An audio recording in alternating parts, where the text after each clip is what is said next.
The Sports Hub. Paisley Media Group Station. Sports Hub headlines, presented by Celsius Energy Drinks. Red Sox have now lost 3 in a row. They came up short in Houston last night, 7-6 to the Astros. Alex Bregman hit a 2-run homer in his first at-bat back in his old ballpark, and Roman Anthony went deep as well. But Garrett Crochet had his worst night in a Red Sox uniform, allowing 5 runs and 7 hits in 4 innings of work. This 3-game series continues tonight. The Patriots are without Christian Gonzalez, Ramondre Stevenson, Jalen Polk, and Kendrick Bourne at practice yesterday. Josh McDaniels has an explosive offensive weapon at his disposal in Travion Henderson. Excited to coach him. We've had some really good players with skill sets that are somewhat like his. Maybe nobody quite as fast as, Vereen was probably the fast. Him and Danny Woodhead were fast, but Travion's fast. So excited to be with him. Patriots will travel to Minnesota today. They'll hold joint practices with the Vikings tomorrow and Thursday before the two teams play an exhibition game against each other on Saturday afternoon. In other NFL news, Cleveland Pro Bowler Myles Garrett was stopped and cited for speeding yesterday. He was driving 100 miles an hour in a 60 zone at about 2 a.m. on Saturday morning. And San Francisco 49ers head coach Kyle Shanahan told the media yesterday he expects wide receiver Brandon Ayuk back around week 6 of the season as he returns from a torn ACL. Sports Hub headlines are brought to you by Catches Law. At Catches, they specialize in helping those who have been injured not only from a one-time incident, but from a lifetime of hard work and labor. Does this sound like you? Visit CatchesLaw.com. I'm John Wallach on Boston's Home for Sports, 98.5 The Sports Hub. Your next update at 6:30. Listen to it, laugh at it, get mad at it, agree with it, argue about it. It is Boston Sports. Boston Sports. And it is all we do. 98.5 The Sports Hub. Ladies and gentlemen, I need all of you to stop what you're doing and listen. Toucher. They love the show. In fact, they said, Fred, you're the best. And Hardy. Who's Taylor the originator? On 98.5. Hello. Hey there. Aloha. Bonjour. How are we doing? What? I'm an animal. Can we use this for the radio? No, Nick, with your drinking at noon on Mondays.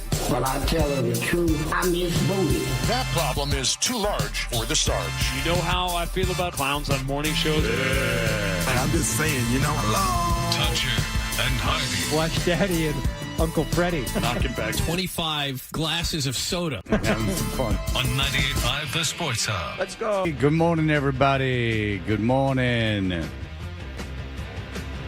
We are Toucher and Hardy, Town Fair Tire Studios. You can call us 617-779-0985. As always, you can watch the show live on YouTube. Search 98.5 The Sports Hub on YouTube and watch us doing it. And then it's on after and everything else. So you could watch 4 hours of the show if you wanted to. You played the...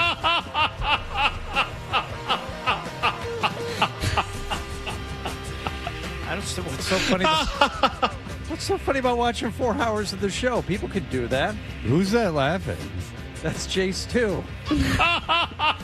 Oh, that's when he was with Kendra. That's the first time we played that. That's right before the lights go out. Yeah. That's like when someone said, "Are you going to let that kitten live?"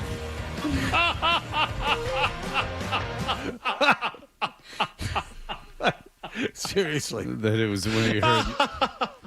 It's when he heard that Rey Mysterio was going to win Hell in a Cell.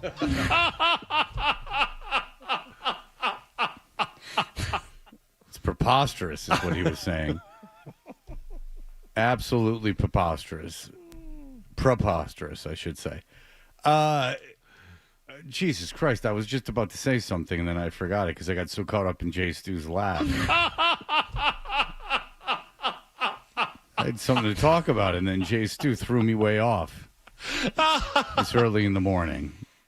I forgot what I was going to say. I saw a good one yesterday, Fred. Oh, yeah? You love the movies. Oh, love them. Weapons. Oh, that's so good.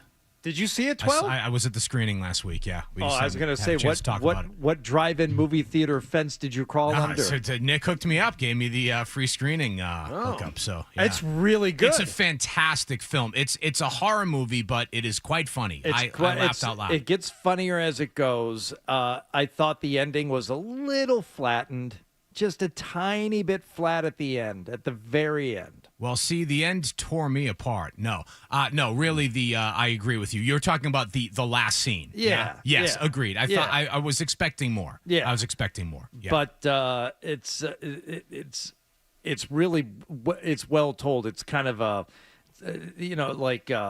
parallel narratives, and they kind of they kind of restart the story a couple of times from a couple of different viewpoints, which you don't see in horror movies ever. And what's great about that is each time they kind of hit the reset at the end of one of the arcs, you get like a little bit of a clue, a little bit more information that helps build toward what the central mystery of the film is. This is like when Dawson's Creek did the Dawson, Pacey, and the Katie Holmes. When Dawson found out about Katie Holmes and Pacey being together, it's like when they did it from all three of their perspectives. I understand. Yeah, I've been there. And I don't want to build it up too much. I don't know if it's that good, but it's good. Yeah. No, and then in the last episode when Katie Holmes' character Joey goes out onto the dock to tell Dawson, and Dawson goes, just go while you have the chance. I didn't let you go to France. Paris, now I need you to go because you love Pacey. And then she goes, and then Michelle Williams gets out of the car and sees that Dawson is, it's a meme now, but he is broken down completely on the dock. Yeah, this is the one they use for streaming. This was the season 1 intro. No, but it's what they use if you watch it on streaming. It was not the season 1 intro either. It's an "I Don't Want to Wait" song, right? Yeah, but they probably can't get the rights. They to that can't get the rights yeah. to it. She pulled the rights. Oh, that's too bad. That was Paula the problem Cole. with what kept the show Homicide: Life on the Street off of streaming for so long. Is every damn episode had a music montage, and they would have to clear all the music montages, and they couldn't do that. So, Oh, really? yeah. All right, so you suggest this is what's it? Who's in Weapons. It's got is it Julia Garner? Is that her name, Hardy? Who was Ruth in that show you liked, Ozark? Yeah. She's in it. Josh Brolin is in it. Yeah. They're the two leads. Is that the movie where all the kids disappear at once? That's the one. Okay. And the Kevin Costner's wife from Field of Dreams. Amy Madigan. Oh, all right. Nearly unrecognizable. Really? Yeah. Oh. Yeah. Is she She's flat-chested? At least were you happy? There's nothing. There's nothing to be happy No. about with her appearing in this film. Not at all. It's Oh. very odd. It's very unsettling, but funny. Couple of legit scares, more funny than scary, and interesting. It will hold your interest. Well, I told you that on Sunday I came back from the beach where I had spent Saturday and Sunday morning, and my house was still hot, so I went to actually West Newton Cinema. Yeah. Where before the movie they show a minute-long thing about how great important West Newton Cinema is. Right. And they ask you to donate? Is that? Oh, yeah. They put up. They don't ask you to donate, but they put up some websites where you can donate. Yeah. They put it on the screen. It's old school. You get the cartoon, you get the newsreel. Yeah, Then exactly. You get your feature. And then you get the websites where you can donate money. But I did go there, and because there was nothing I wanted to see at the showcase, and I saw the movie Bad Shabbat, which had, and I told you, it had Method Man. It had Kira Sedgwick, which I know excites Hardy. Love her. It had the guy with the big nose that was the dad in Dave, but I can't. He's been in. Oh, he was in. I can't remember. He's been in a million movies, but it was actually good. It's all set in an apartment. They don't really get outside the apartment, but all hell breaks loose. Let's just put it that way. All right. All right. Now, there was a trailer for a new Paul Thomas Anderson movie that looks really good called One Battle After Another. It's Leonardo DiCaprio, Sean Penn, Benicio del Toro. And I started thinking, I'm like, wow, this doesn't look like a Paul Thomas Anderson movie, because I think of two movies with Paul Thomas Anderson, which are Boogie Nights, which I did not like when I saw it in the theater, and since then have grown to, it's one of those movies I'll watch whenever it's on, and one that I didn't like when I saw it in the theater, and I hate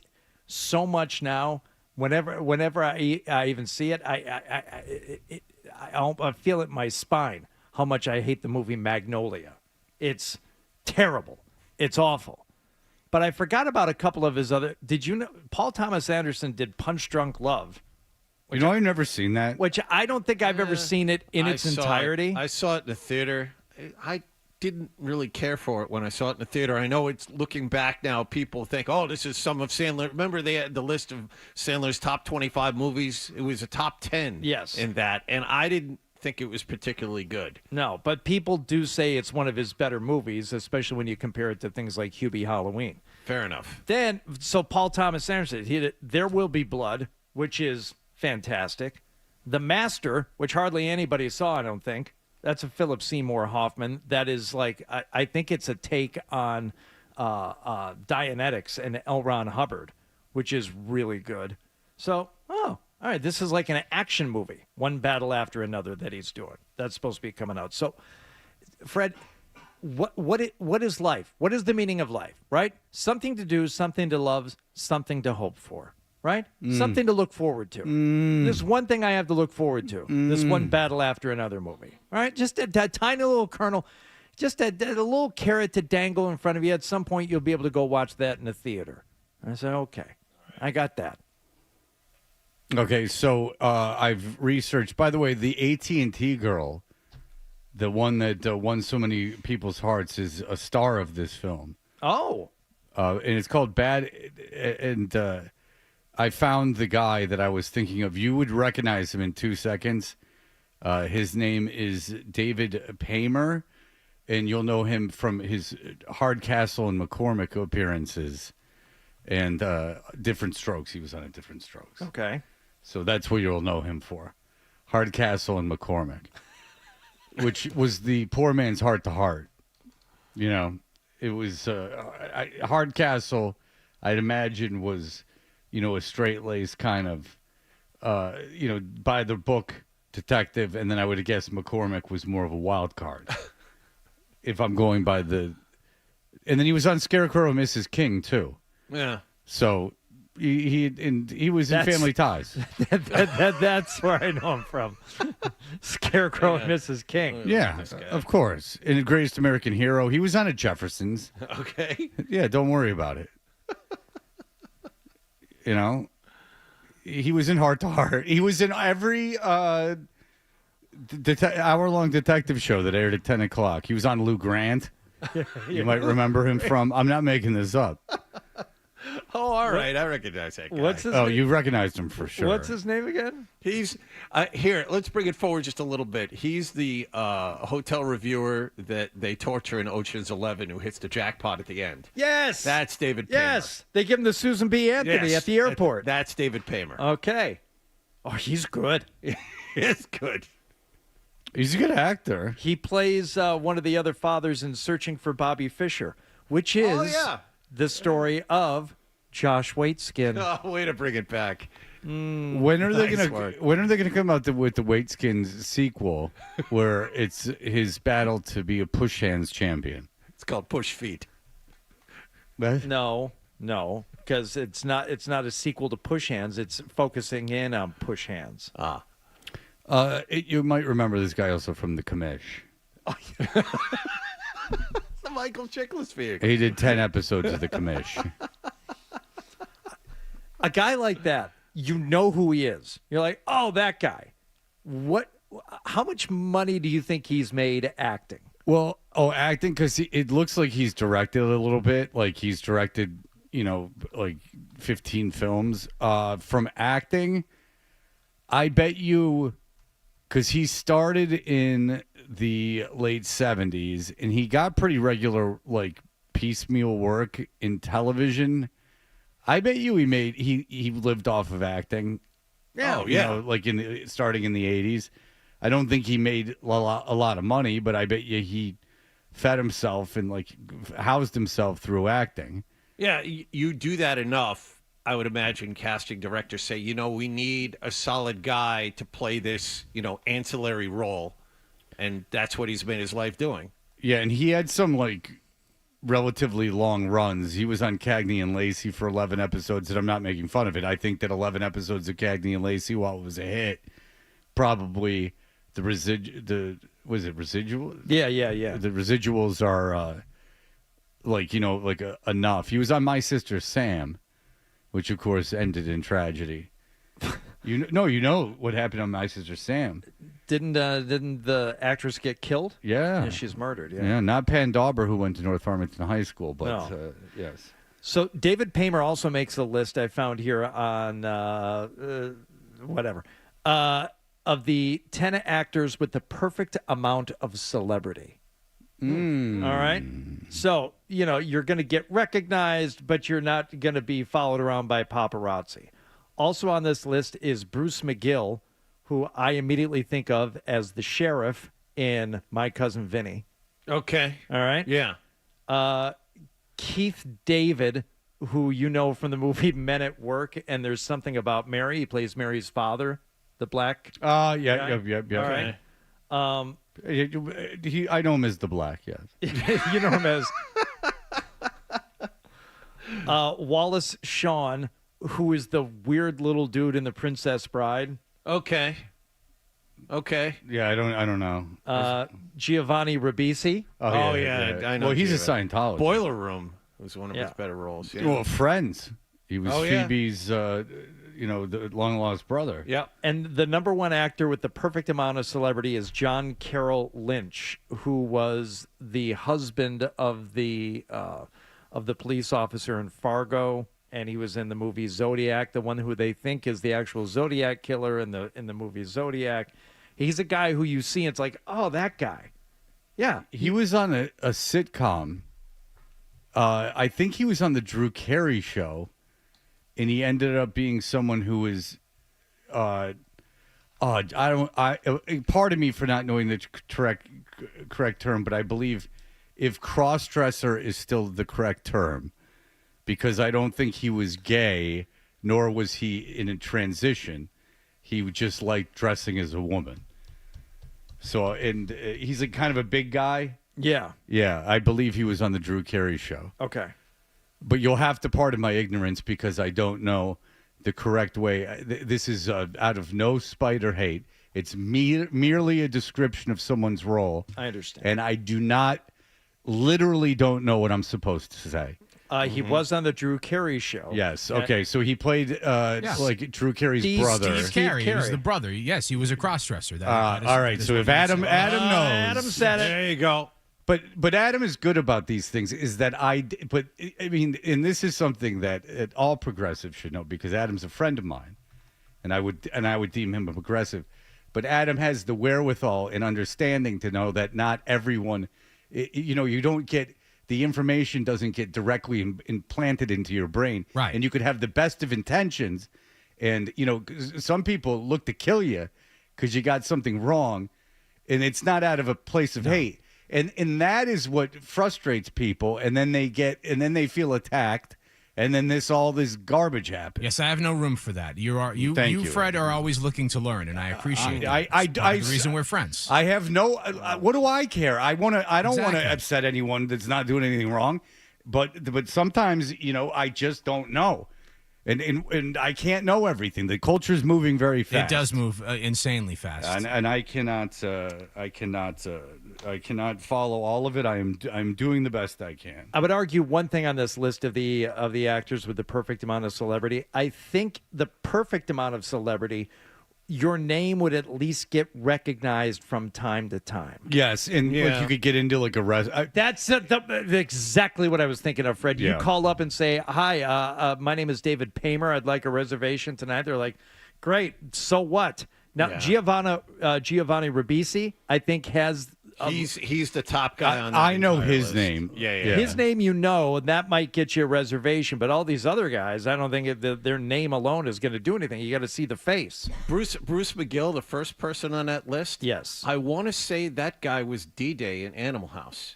Yes. He was. Absolutely. Okay. In the movie I don't know Animal him House. as anything else except for D-Day and Animal House.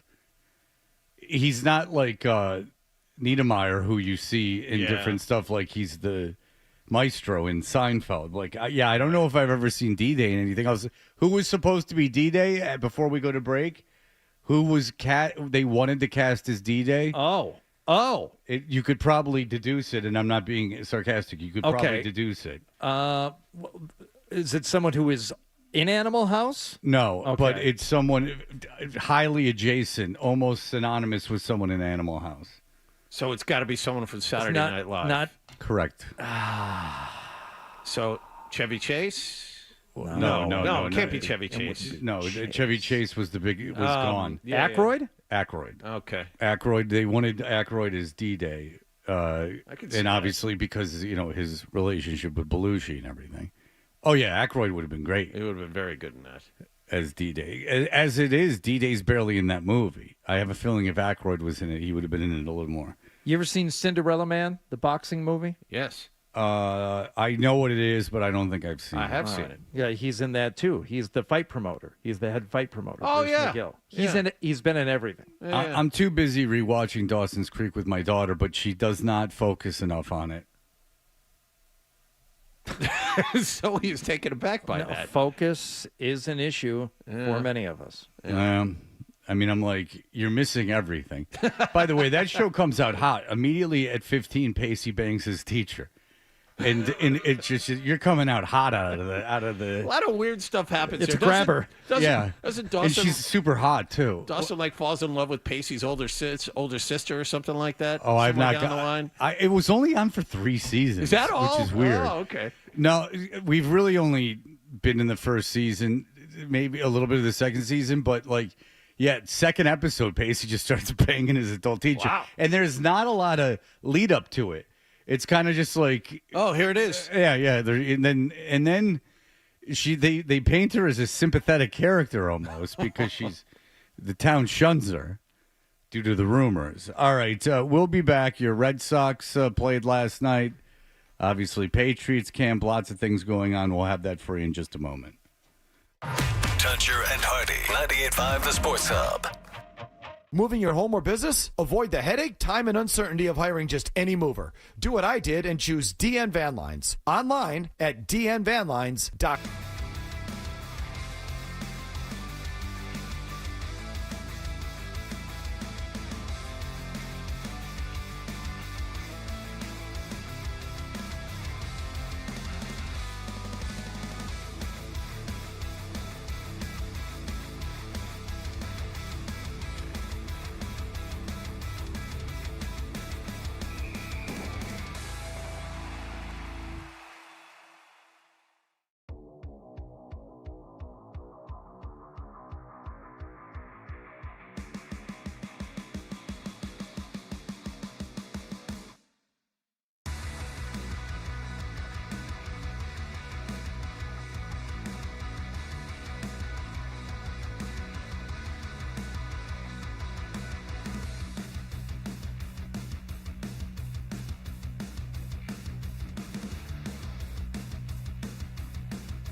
were Toucher and Hardy. Hardy, what happened last evening?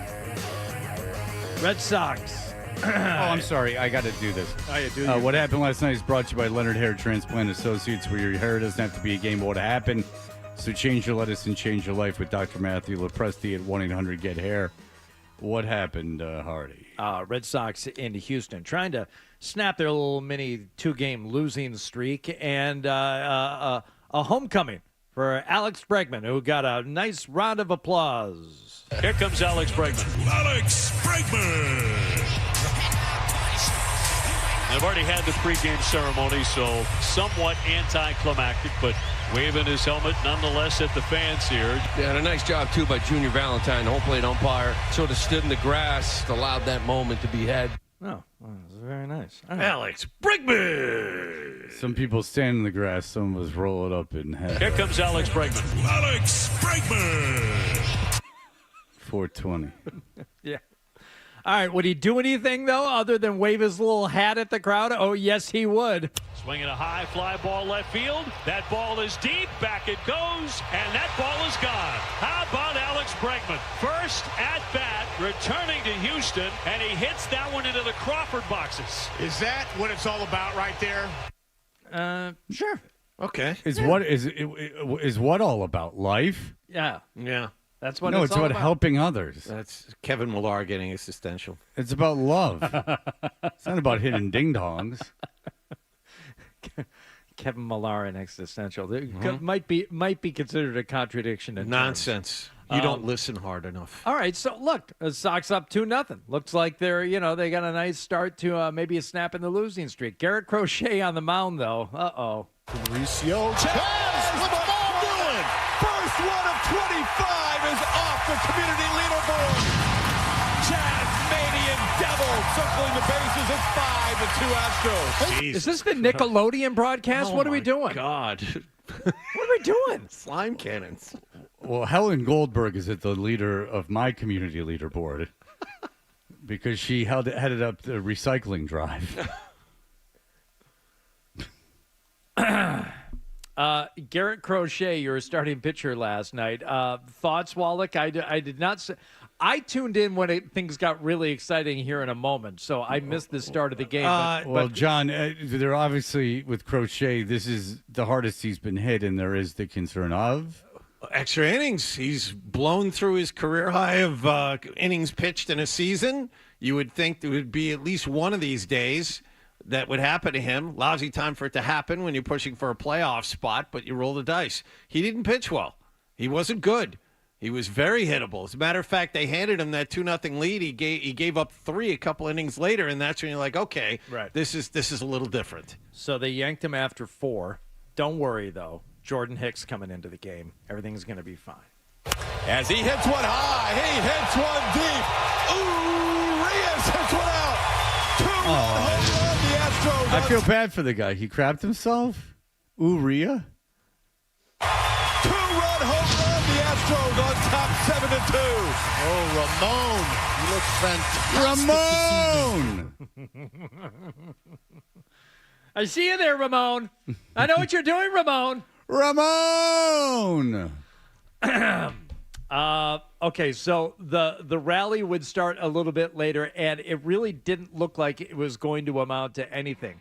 2 outs in the 7th inning, and Red Sox start to make a little bit of noise, score a run, score another, and then Roman Anthony. Swinging a high fly ball. He hit that one deep, way back to right, and it is gone! Home run! Roman Anthony goes downtown, and the Red Sox, with a giant comeback, have made this a 1-run game. And it would remain a 1-run game as they lose 7-6 in Houston. Yeah. But, man, that 7th inning was fun. Yeah.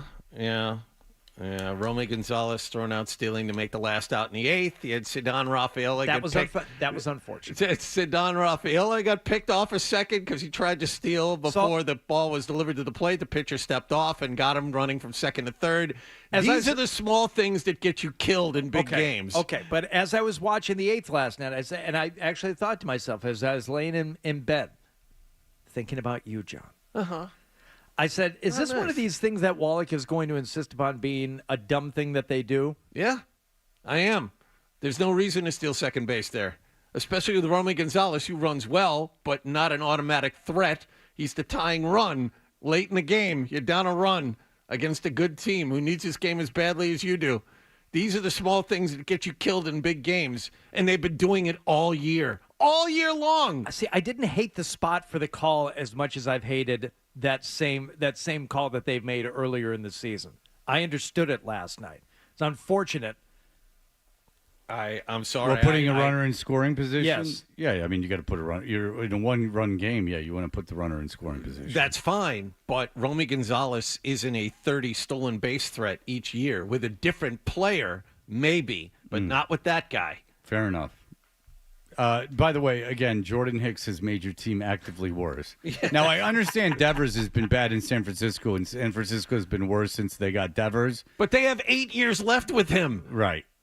He's going to get better. All I'm saying is that, and I said it when the trade was made, because out of all the players in the league I'm familiar with, Jordan Hicks is one of the handful of them. And I told you, and this isn't I told you so, but I did say, he's no good.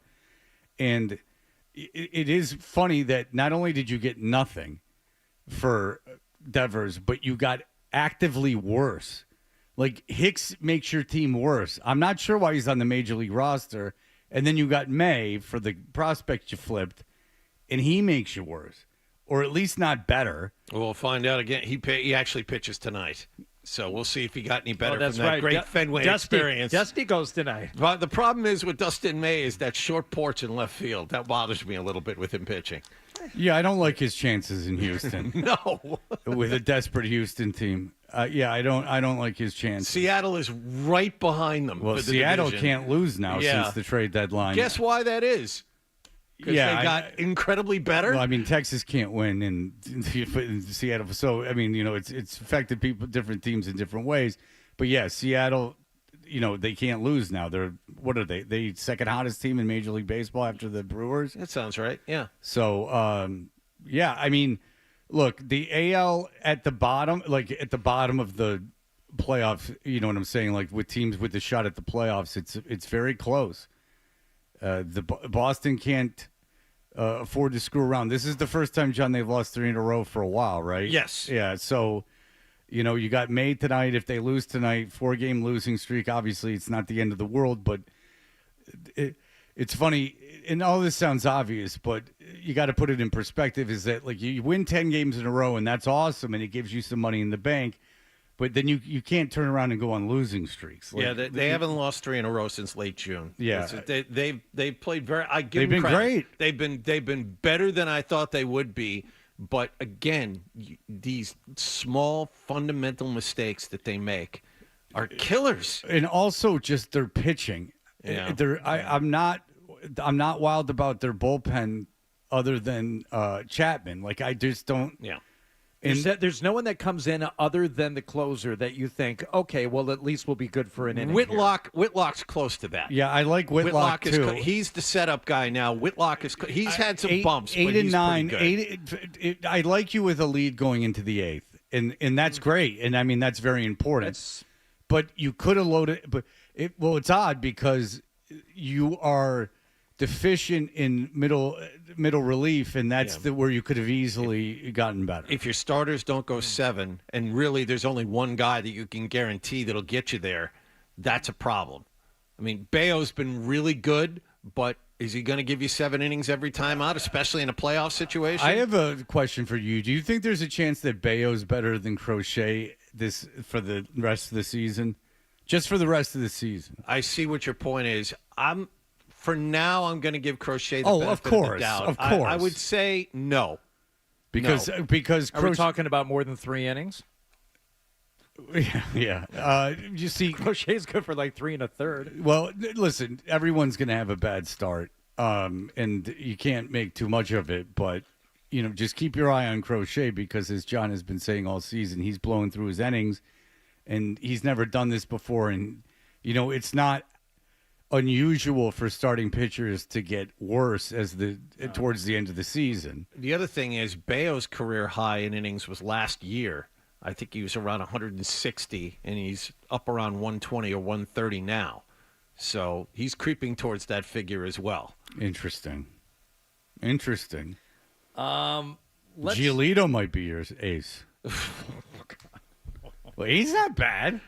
Well, I mean, Giolito. I mean, No, just not what you would expect or hope for. Look, man, I don't think the Red Sox are a threat in the playoffs. I mean, but weird things happen in the playoffs. I don't think they are. I don't think that they're good enough. We just talked about pitching. I don't think they're good enough offensively against a good team in the playoffs. They are really hoping that a lot of things break their way. We just talked about Crochet. Bayo is closing in on his career high in innings, and Giolito's coming off major surgery. You didn't expect this from him this year, and he's pitched really well, far better than anyone would have expected. Now, he didn't pitch well in San Diego on Sunday, but, I mean, he's been far – you're rolling the dice on your top three starters. We just talked about how bad the middle relief is. I mean, they really have to walk a tightrope to get to where they're hoping to go. Because if you have to play Seattle in the wild card round, yeah, I don't know if you can beat Seattle. I mean, you can. Obviously, you can beat Seattle, but I don't know if you're a resounding favorite in that series. Certainly, you're not. They're not a favorite. I mean, well, the Yankees. If the Yankees manage to get there, then yes, you would be a favorite. Or if it's Cleveland, you'll be the favorite. But I don't think you're going to play one of those. I think it's going to be. If you're not a favorite, if Texas turns itself, you're not a favorite against Texas. You're not a favorite against Seattle. And if you end up in the third wild card, you're not a favorite against Houston. You're probably going to play Houston in the first round, and you're not a favorite in that series when you're on the road every game. Correct. So. Yeah, I mean, there's a little bit of pressure on them not only to make the playoffs, but to improve their position a little bit. Yeah, home is much different than road for them this year. This year, they play very well at home. Yeah, absolutely. And, I don't like them against – I can't imagine – Detroit's got the worst record out of all the division leaders. I mean, they already went through their little slump. But, I don't like you against Houston if you have to play them, and I don't like you against Seattle if you have to play them. I do like you against the Yankees. The Yankees are a dumpster fire. Houston has the worst record of 3, but it's close. No, it's very close. Yeah. I just can't imagine. Detroit plays the Central. Yep. So I can't imagine that Detroit's going to.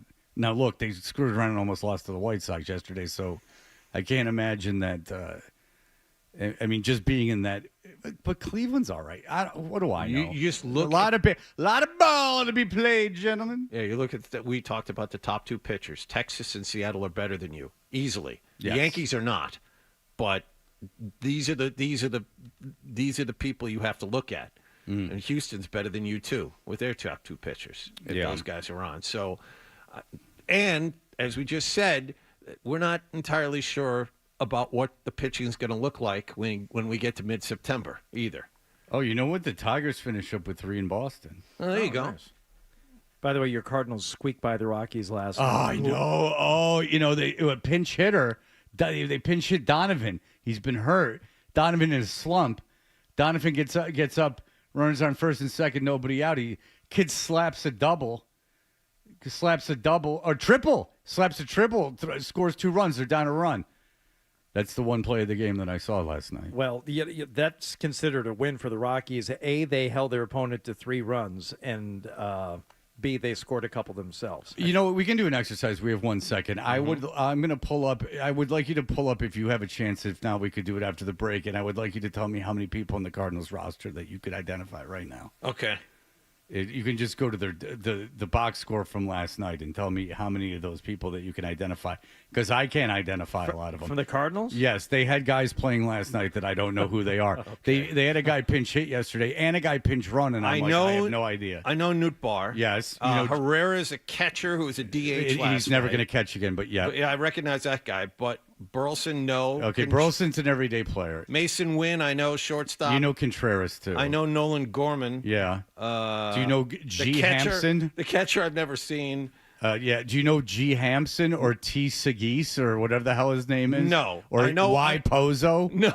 Yeah, like neither do I. That's my point. I know Michael is the starter. Michael is, and you know, and you probably know Victor Scott the third. You've at least heard of Wilson him. Contreras, a catcher, played first base. No, last you night. know Wilson Contreras. Yeah. Wilson Contreras makes a lot of money. He played for the Cubs. But Tommy Segis, the kid from Carlsbad, he's been on my radar for a while.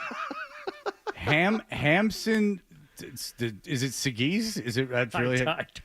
Yeah, Hampson. Clicked on his profile. I don't know. No idea. They pinch ran some kid named Hampson, and I'm like, huh? Oh, Garrett Hampson. Of course. He's at 151. Yeah, I'm like, wait. What does he have, 2 at bats? This is how much of a psycho rotisserie player I am. Didn't he play for the Rockies before? I gotta see. Oh yeah, he did. There you go. I got one. Yeah. Well, he's played. He's played with a bunch of teams since then. Yeah, well, he's played 52 games this year. I've never heard that name in my entire life. I'm proud of myself. I just got 6 or 7 of those guys. 5'10", 196. He's a fire plug out there. Yeah, I'm not talking about out so there much at second base. I'm not talking about so much the starters as the guys they brought in are literally guys that I've never heard of in my entire life. And this is a team I follow fairly closely. All right, we'll be back in just a moment. Here are the headlines. Essential Sports Hub headline.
for a 2021 lawsuit filed by former Las Vegas Raiders coach Jon Gruden to proceed against the NFL and Commissioner Roger Goodell. The Nevada's... Okay, so first of all...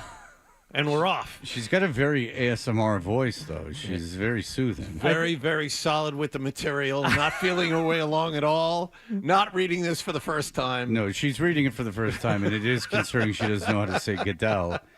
As you know, kind of like a largish figure in American culture. Yeah, and she was wearing that cool shirt with him with the clown nose on it that Patricia famously wore getting off the if you're going to plane. wear that shirt, darling, you better know how to say his name. And now it just seems like you're hating for no reason if you don't even know the guy. But that kind of half whispered, I'm just gonna. Yeah, it's very soothing. I would say not confident in the material. First of all, Nevada instead of Nevada. That's a mistake. We've already got Goodell. What else we got? Today, a Nevada court cleared the way for a 2021 lawsuit filed by former Las Vegas Raiders coach Jon Gruden. Question mark? Is that his name? To proceed against the NFL and Commissioner Roger Goodell. The Nevada Supreme Court, in a 5-2 ruling, said that the attribution clause in the NFL Constitution is unconscionable. Okay. Oh, boy. Wow. Okay. It's almost illiterate. I'm enjoying her voice, but this is almost illiterate. Said that the attribution clause in the NFL Constitution is unconscionable and does not apply to Gruden as a former employee. Gruden's lawsuit alleged that Goodell and the league pressured the Raiders to fire Gruden by leaking emails containing racist, sexist, and homophobic comments that Gruden sent. The NFL declined to comment on the ruling. Okay. Well, this is going to the Supreme Court, and what's great is if it goes to trial, there's discovery, and then Gruden's really in a driver's seat situation because the league has no intention of going into any kind of trial because they don't want to go through discovery, and through discovery, like, he can ask for a lot. Yeah, and how do you do this? Why is that? What are your procedures for this? Well, no, he can ask for emails. He can ask. I mean, he can ask for internal communication. I mean, there's, a lot could be put out there, and with the NFL, even if if the league like fights back against certain things getting released, just even that press of them not wanting things released is bad for them. The NFL is screwing around a lot. And they're really got their chest stuck out, and they're, in my opinion, leaving themselves open. They're vulnerable. You've heard about this antitrust thing that's going on, is that the NFL, now the Justice Department, for whatever, and I have my theories. I think Trump is going after the NFL because have you heard the Passan story? So when Trump owned the USFL team, New York, New Jersey Generals, he went into Pete Rozelle and he said, look, if you give me an NFL team, I'll tank this stupid league, the USFL. And Rozelle said, you'll never be in the NFL. We're never going to do business with you. And I strangely think that Trump might have, I don't know, held a grudge. No. Well, I mean, it's why he wants to be president, is because he was not allowed into, this is a fact, and it's just a fact, is that he very, very much, and even when he was first became president, the first stops he made were to Condé Nast into the New York Times because he desperately wanted their approval because he always felt kind of like an outsider in those things. He was never really respected by those institutions. And so and I know that Cy did put out The Art of the Deal, but he didn't feel like he was welcome as much as he should have been into these circles. And you've seen how he's fought back against these things. In like the intelligentsia, like how he's fought back against that. If you don't think that he holds a grudge from the 80s about Rozelle telling him to go screw, I mean, I think he might. I do think he might. I mean, this seems kind of out of nowhere that they're going after the NFL's antitrust exemption. And the thing is if they do that, they can no longer negotiate as a league. So, for instance, everyone would have their own local TV deal. And that means you think it's baseball. Like Green Bay's gone. They'll never compete in a million years because Dallas's TV would be billions. and Green Bay's would be single-digit millions. So, I mean, for local TV broadcasts, so there goes the parity of the NFL because they couldn't even share revenue, let alone negotiate as a unit. And so it will be interesting. The NFL is very, very powerful, and this would affect every other sport too. Yeah. But not as much as the NFL. No, and it's funny because after the election, the feeling was the opposite. Like, oh, Trump back in office, he's good for business. He's going to help us maybe even expand this antitrust thing, and it's going to give us even more power for us in the other sports. But they forgot that, as you said, Fred, Trump's, maybe he's got something personal against the NFL. And if it's going to affect them the most, then maybe we should take a look at this antitrust thing from 1961 that maybe doesn't really apply anymore. And I know Trump has been with Goodell at games and at the Super Bowl and stuff like that. I do understand that it's just a theory, and I don't think it's preposterous, the theory. I certainly don't know if that's true. But, yeah, because you would think if a Republican's elected into the presidency that there would be more of a hands-off economic situation and kind of like a free business thing, but you would also think there would be free trade, and that's not happening. Well, you would think all these things, but then you have to remember that these are very real issues that are at stake between the White House right now and the NFL. Number one, the name of the Commanders, that's wrong. That needs to be changed. Right. The kneeling, I don't know if any of those sons of bitches were fired as the president wanted them. It didn't affect what's-his-face's career positively, Kaepernick's. No. But look, there are some personal things going on. In addition to, I think sports are operating under this exemption from 64 years ago. It's fine to look at it and whether it makes sense anymore. It's just that it is the opposite of what they thought was going to happen. Right, because you would think it would be like a laissez-faire economic regime, and that would be not what you would assume was going to happen. All right, we'll be back in just a moment with a fun summer list as summer comes to an end. And I don't have to go to Chicago anymore, so it's very exciting. I was going to be there for one day. I was flying in, staying at O'Hare Airport, and taking Milo to something. And now we've both decided that this is unnecessary. So that was a great day. Now, can I refund my hotel room for some reason? No, which I have no idea why. But that you just can't. Well, I'm out $200. I mean, all right, we'll be back in just a moment. More.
Sox fell behind 7-2 and couldn't quite come all the way back last night in Houston as they were beaten 7-6 by the Astros in the opener of a 3-game series.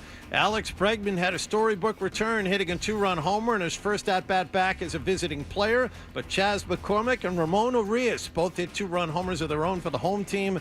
Garrett Crochet had his worst start in a Red Sox uniform in this one. He allowed 5 runs in 4 innings. No, I wasn't surprised. I felt like I did a good job getting 0-1, 0-2, and then after that it was turning into 8-pitch at-bats. Had trouble putting guys away or getting them to put the ball in play early in the count. Sox will play in Houston again tonight. In other baseball news, Shohei Ohtani and his agent are being sued by a Hawaiian real estate investor and a broker. They say that Ohtani and his agent got them fired from a $250 million housing development on the Big Island. Ohtani was brought in to endorse the project and demanded that the broker be dropped from the deal. Patriots are out at practice without pads yesterday as they begin to get ready for a road exhibition game against Minnesota this coming weekend. Christian Gonzalez, Ramondre Stevenson, Jalen Polk, and Kendrick Bourne were all missing yesterday, and the offense struggled again at times during the workout. The team will travel today and hold joint practices against the Vikings tomorrow and Thursday. Sports Hub headlines are brought to you by Eastern Massachusetts' leader in drain cleaning and pipelining, Drains by James. Slow drain, clogged drain. You need to contact Drains by James today at drainsbyjames.com. I'm John Wallach on Boston's Home for Sports, 98.5 The Sports Hub. Your next update at 7:30. Boston's best sports talk.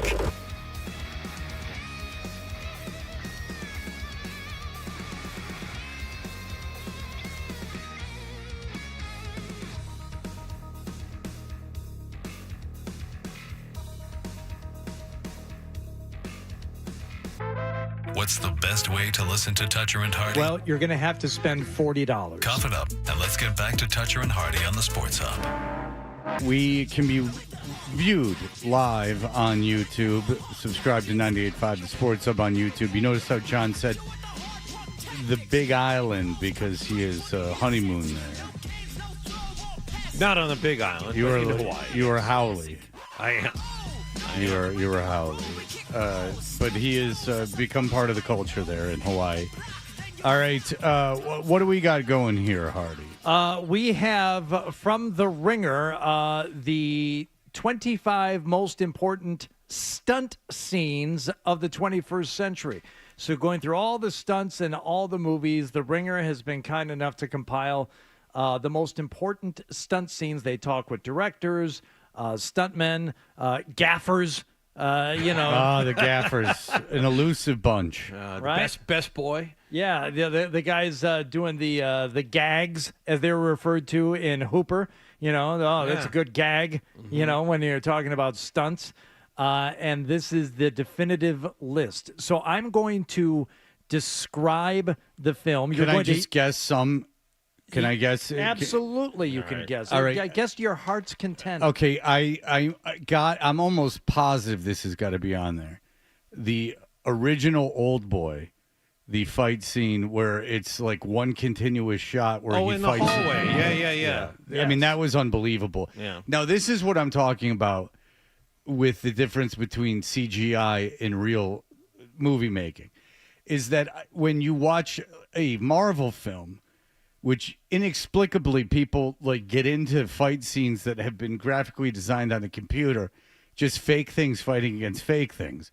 There's no drama. There's no real, I don't even think it's real action.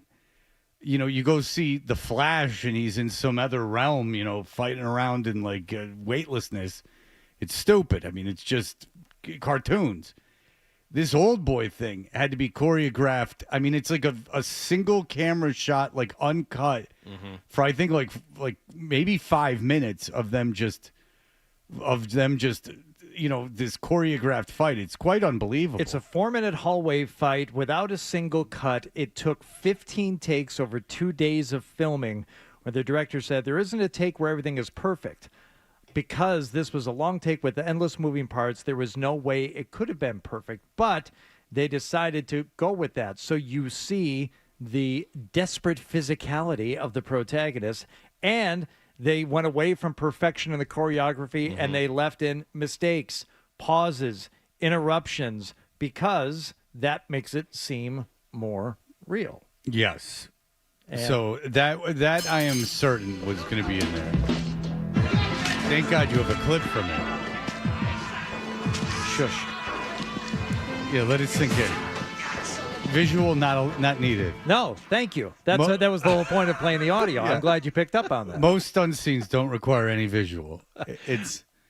It's for blind people. Blind Scott could attest to that. I have one guess before we start. Yeah. Obviously, the Tom Cruise motorcycle stunt in one of the Mission Impossible movies where he goes off a cliff. Yes. There are multiple Mission Impossible entries onto this list. When he broke the ankle? Is that one too? When he jumps building to building?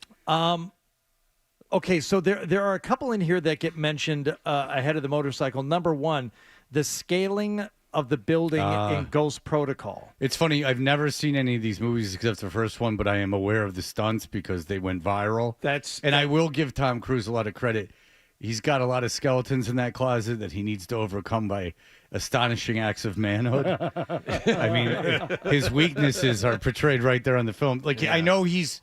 Well, if we're going Mission Impossible, here's what I'm aware of not seeing the films. I know he strapped himself onto a plane one time. Yep. I know he climbed that building, and I know he literally jumped from a tall building to a tall building. Was that the third one, the Fulcrum, where he's in Shanghai? I've never seen him. That's the one I was going to guess. But he lands, and they kept the scene where he physically, he literally breaks his ankle. Yeah, that's right, shattered his ankle. They bring up the submarine extraction in this last Mission Impossible, which is a pretty cool scene. The motorcycle jump, that's in Dead Reckoning Part 1. From 2023, and they said that Cruise had always wanted to perform a base jump in the action franchise. So they said, all right, how are we going to do a base jump? It's got to be something a little more interesting than that. Base jump to motorbike base jump and then crashing into a train rather than landing on a road or a truck or a train. All right. So, yes, well done on the Mission Impossibles. A couple of John Wick entries in there, too. But there's some in here that I think are a little more interesting. Let's start with one that John should know, based on his love of the franchise. Just let the vault go. Get out of there. You're a father now, Brian. No, I'm not leaving you. Now you stick with the plan.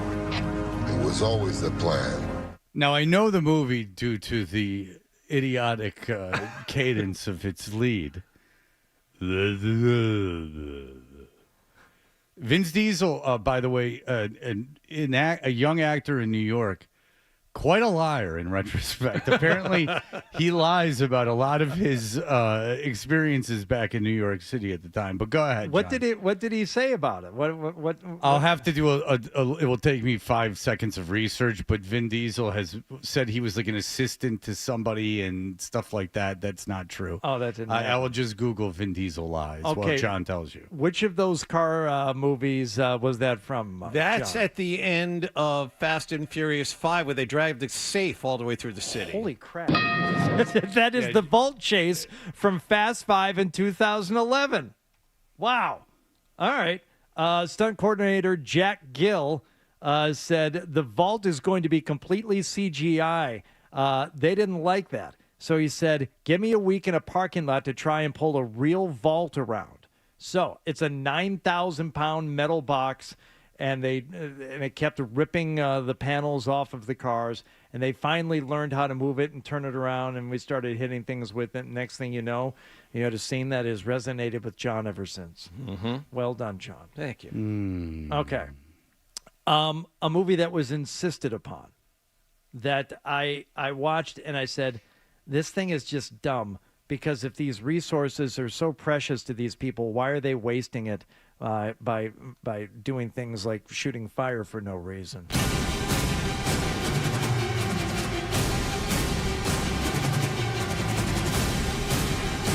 It's part of a franchise,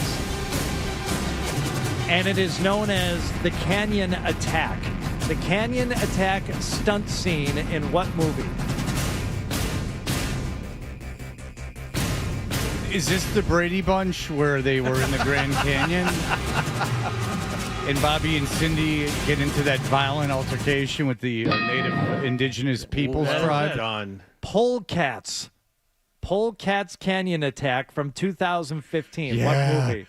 It was my one attempt at a feline strip club. Polecats. I'd grease a pole with tuna and let those ladies dance. That's unnerving. And it's also very sincere. Yes. And it's a real laugh. Yeah. The answer is... It's a mask. The answer is Mad Max Fury Road. Oh. Yeah, Mad Max films, those are impossible. I was shocked when I read good reviews of that last Mad Max or the two a year. I think that's two Mad Maxes ago. Yeah, 2 Mad Maxes ago. Again, my parents did not have in their theater room. They had a theater room, but they had no way to stream things in it for decades. And so I would have to buy the DVD. And I bought the DVD of the Mad Max movie because I didn't know what the hell else to watch. And I got through 5 minutes of it. And I'm like, well, they're just going to drive around shooting fire. That would be cool for like 5 minutes in a concert. But this is on a TV and I'm watching it in Tennessee. Like, I don't care of this fire. This controlled fire is of no interest to me. I can just go out back and light off fireworks. They're legal there. So and there was seemingly no plot. It was just like, this is cool. Fire. You know what I'm saying? Yeah. Well, shoot it out of guitars and have and that going out for no reason. I saw Ace do it plenty of times, Ace Frehley. Right. I mean, he's got smoke coming out of that thing. It goes zoom up into the rafters when he's done playing. 25 most important stunt scenes of the 21st century, another part of a franchise here, and employing techniques and movements that were parodied on The Office. Of course, I'm talking about parkour. The music might be a hint for you, as it is quite majestic sounding.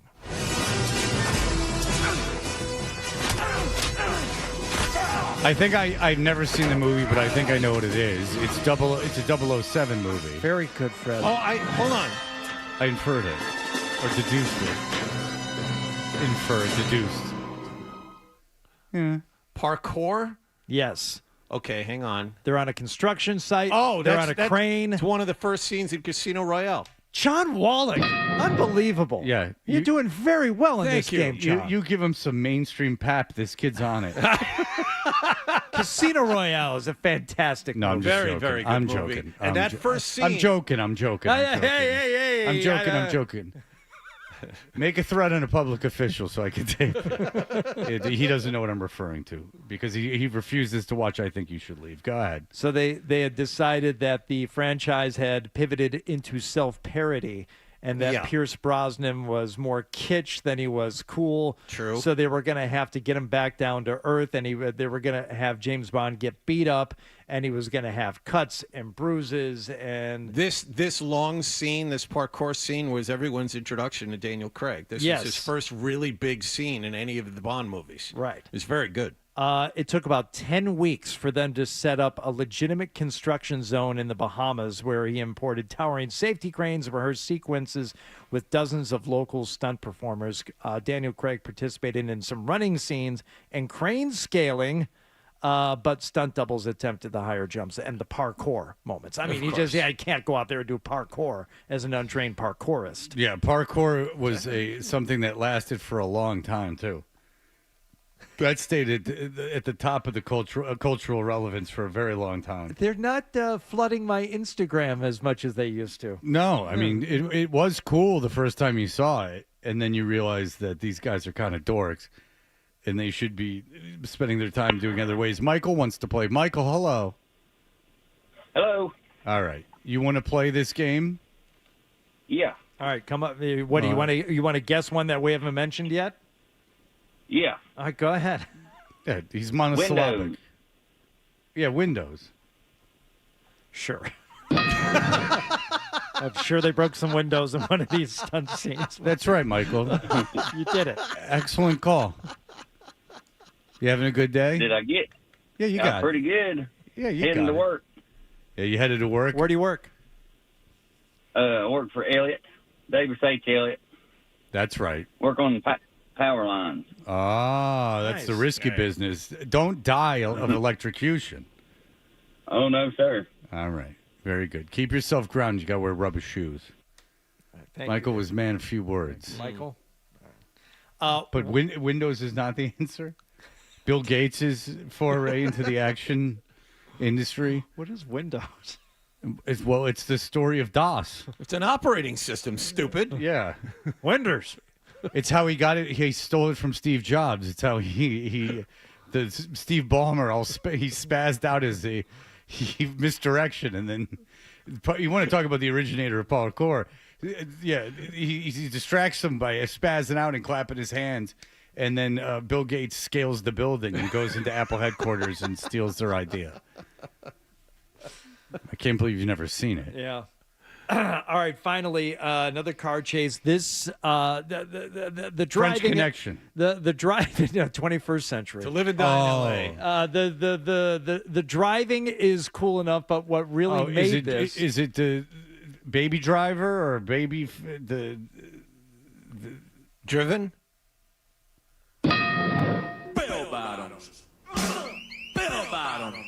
What really made this was the use of the music, which really didn't make sense for an action audience to have this in the forefront. But the music is playing throughout. In fact, it was in the original script. So the stunt coordinator is like, all right, you have to have this whole song play. And he goes, how do you make this work? Because if you go around a corner in a car, you just cut real quick. It takes 3 seconds, but it's actual like 10 seconds of actual drive time. So they had to coordinate this thing and add in elements to it, like the shuffling of the 3 red cars on the highway to fill up the entirety of the song. So that's what they did. You know who's no fan of that movie is Jim Norton. He doesn't like Baby Driver? He's got a lot to say about the main character. He's got a lot to say. Is he going to ruin it for me like he ruined Succession? Well, I ruined Entourage for him, but yeah, he's got a lot to say about the main character in Baby Driver. Not a fan. I'm kind of disappointed that he needed Entourage to be ruined for him. Like it should have been. It should have been ruined just by watching it. Michael's back. Yeah, what's up, Michael? Hey, I won the trivia game. Yeah, you did win. What we do now? I mean, I guess just wait till we die. Well, it ain't no good. No. Man, well, it's going to happen, Michael. I mean, let's be honest. We're all mortal on this mortal plane. Unfortunately, there was no prize. But do you have Instagram? Could you tag a friend in a post and use the hashtag contest, and then listen every Friday at 7:50 and like a few other times, and then listen for your name to be called? You've got 985 seconds to call the number afterward. It's the Ford F-150. Are you a Ford or a Chevy guy? I'm a Chevy guy. I'm a Dodge guy, but Chevy's, you know, that's the second chance. That's the second choice. You know? Yeah. Do you have a sticker of Calvin from Calvin and Hobbes peeing on anything? No. No. Do you got mud flaps? No, I don't look down on others. No. Good. Oh, Michael, you're Christ-like. Yeah, that's right. Good job. All right, thanks, Michael. Michael's in Virginia, listening in Virginia inexplicably.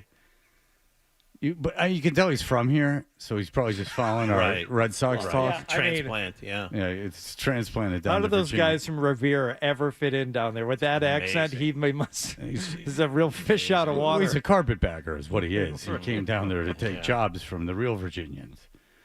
All right, well, thank you. You think Virginia a D.C. suburb, but there's a whole other Virginia Tech area where I'm not sure. Where my dad was born, Comer's Rock. You want to talk about some... Yeah, that's Virginia. Yeah, like my son in Virginia Tech have spoken for a second, and you're like, do you really? This is what you want, huh? Seems rather remote. All right, we'll be back in just a moment.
The Thing on the Sports Hub. He works extremely hard every day to be prepared for each practice, and he's a quick learner, that's for sure. And the biggest thing we've tried to talk about since we got to get on the grass in the spring is to try to limit the number of repeat errors. You know, if we make an error, that's not a bad thing, that's a good thing, as long as we learn from it and don't repeat it again.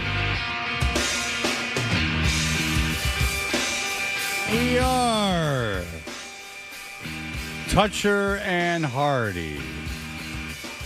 I get Yahoo alerts sent to me, and I've heard of it before. Crossing Broad is a website that covers Philadelphia like sports, I guess.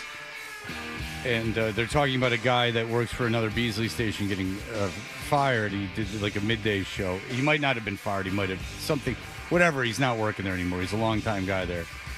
And it has a video of me just conversationally saying, hey, disappointingly that we didn't get our bonuses. I thought they were coming that paycheck. I don't know why that was made into a video or why it's on a Philadelphia thing. I was more just, it's 6 o'clock, and it was at the top of mind. That's the beauty of the 6 o'clock break. Am I correct, fellas? Yes, indeed. But would you like to hear Crossing Broad's description of me before we get to Mike Dussault real quick? Sure. That's Fred Toucher, who's an idiot. He's the jamoke who hung up on Carolina's beat reporter because he didn't like his southern accent. In an ideal world, he'd make $0. But if the guy earned his bonus, you have to pay him. Well, I will be paid my bonus. I wasn't insinuating I wasn't. I was just disappointed because they were not in that particular paycheck. It was Adam who was very anti-corporate. Wow. But he wasn't even talking about the same bonuses that I was. So, no, I was just, I know I'm getting my bonus. I just didn't know when it was coming. But, that hanging up at the Carolina Reporter, A, I could see how that would piss off Philadelphia as a total. And B, it really is the orbit. I just orbit that incident. That's all. I'm just trying to recover. Mike, I just thought that was funny because it's just a specific Philadelphia website. But they know I'm an idiot. Mike Dussault is a writer and content producer for Patriots.com. He is yet to feel the wrath, I suppose, of the people of Philadelphia, but it's coming.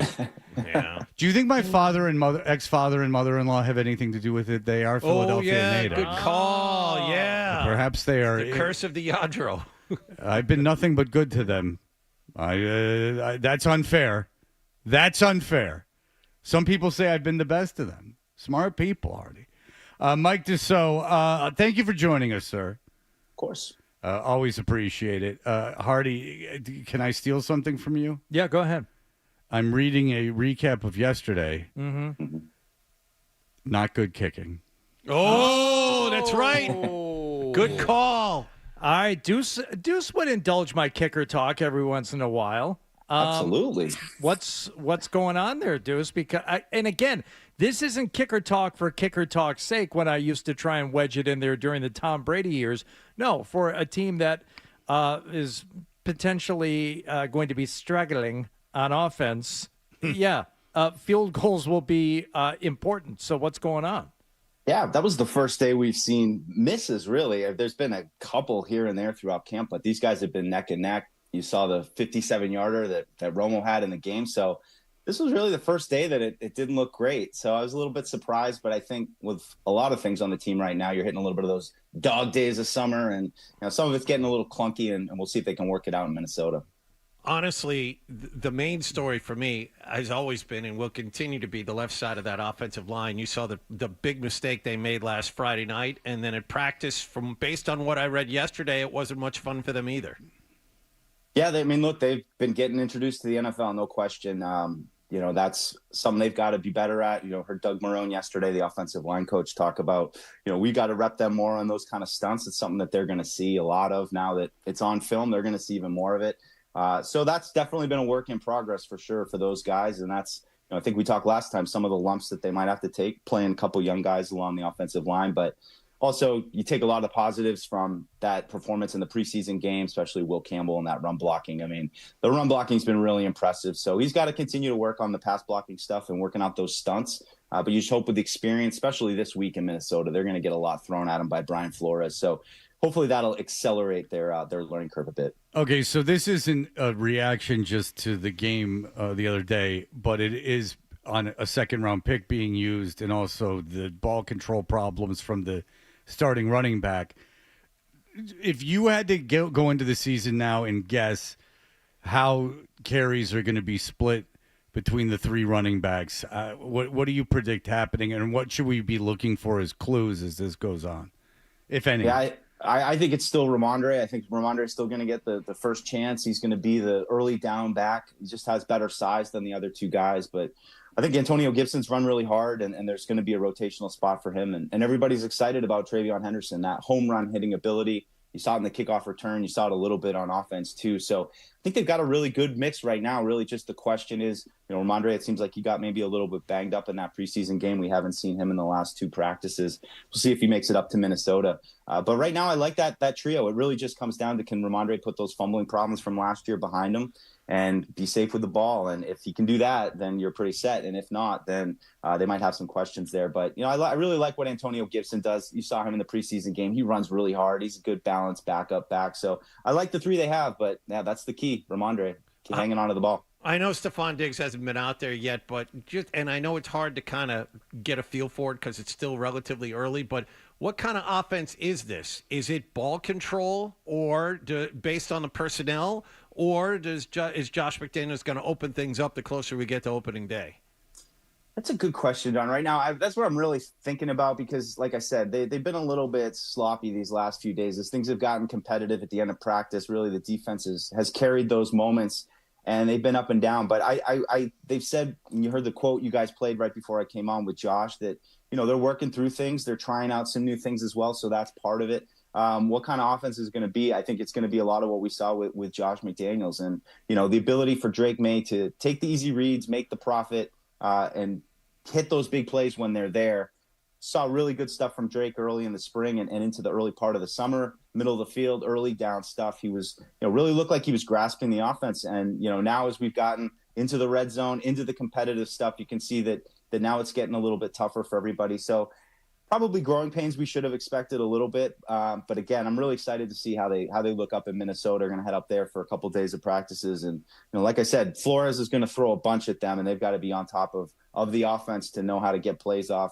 Garrett Bradbury said a couple days ago when he was in Minnesota, he saw other teams come in for joint practices without a plan and get embarrassed by that defense. I don't think that will be a problem with Josh, though. I think I heard Zoe talking about Ramondre Stevenson, just back to him for a moment, how he came into camp looking a little more in shape. Maybe he had done some really good work in the offseason. And now he's not practicing. Yeah.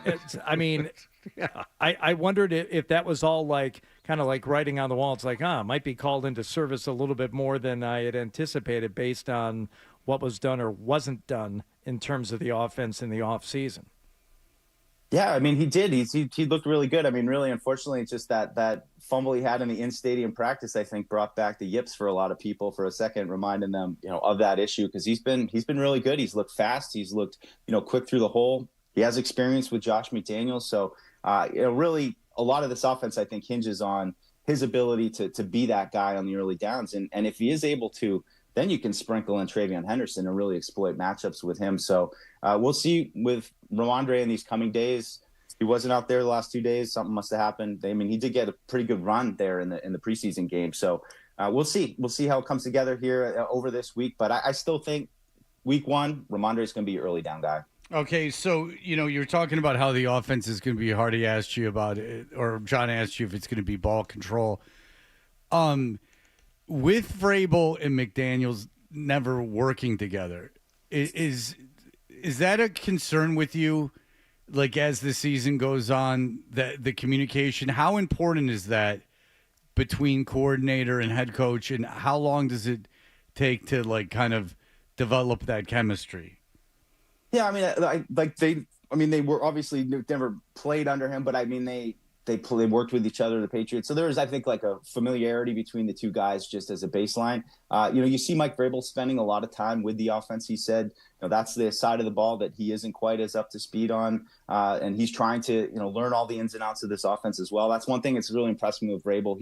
no problem going to any position group, any, particular guy going up, giving them coaching points. So I think that they're pretty much on the same page. I'm not too worried about that. I think the biggest, concern right now for me is just how much of this offense can you get firing on all cylinders here over the last, we have 2 weeks of preseason and then, a week and a half of practice before they're going to get into that first game against a very, there's some talent on that Raiders team, especially Crosby, that you're going to have to deal with. So not too concerned about the relationship between those two. And I think as Mike Vrabel gets more of a grasp of, Josh and his philosophy and how he wants to do things, I would hope that it gets better. But I think they've got a baseline. So not a big concern for me, those two guys. Mike, I wanted to ask you about the defense, and one of the concerns is the pass rush. The Patriots really don't have a game wrecker on the edge, and Washington really didn't play anybody and on the offensive line, none of their starters, and the Patriots had their starting defense out there, and I'm looking at the box score here. They had no sacks and one quarterback hit. That, to me, is not a red flag, but definitely a concern. Well, I'd say the Patriots didn't have, Barmore, Harold Landry, and Chason, who's back at practice, and I'd say those are their top three pass rushers right now. So I'm excited about this pass rush. Really, if there's anything I'm more concerned about, it's how they're going to stack up against teams that really try to run against them a little bit, which, let's face it, in today's NFL, not the biggest concern. But, between Barmore, Milton Williams, Harold Landry, what Chason has shown. I mean, Chason's been a nightmare off the edge. It was great to get him back at practice this week.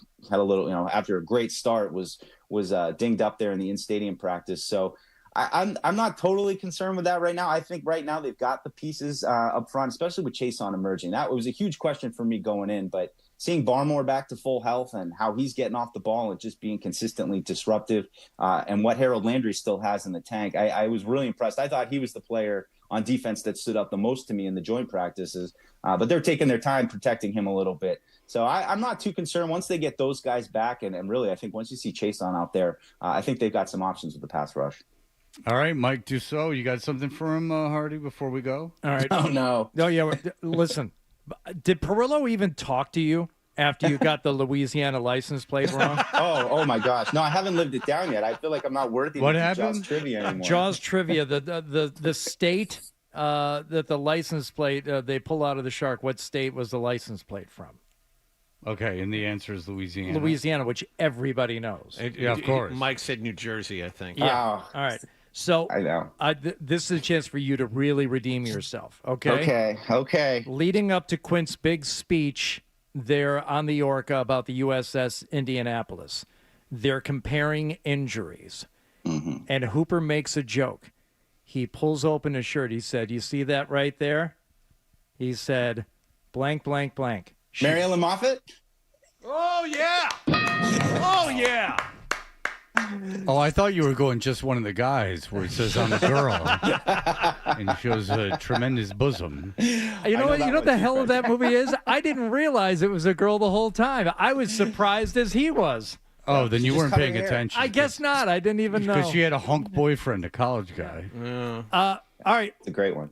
In what type of contest did Quint injure his arm, and in what city did that contest take place? Same scene. Hint, circle is one of the words. Arm wrestling. Arm wrestling contest. It pulled me right over. Right, but what city were they in? Oh, that's where you're going to get me again here. Oh, man.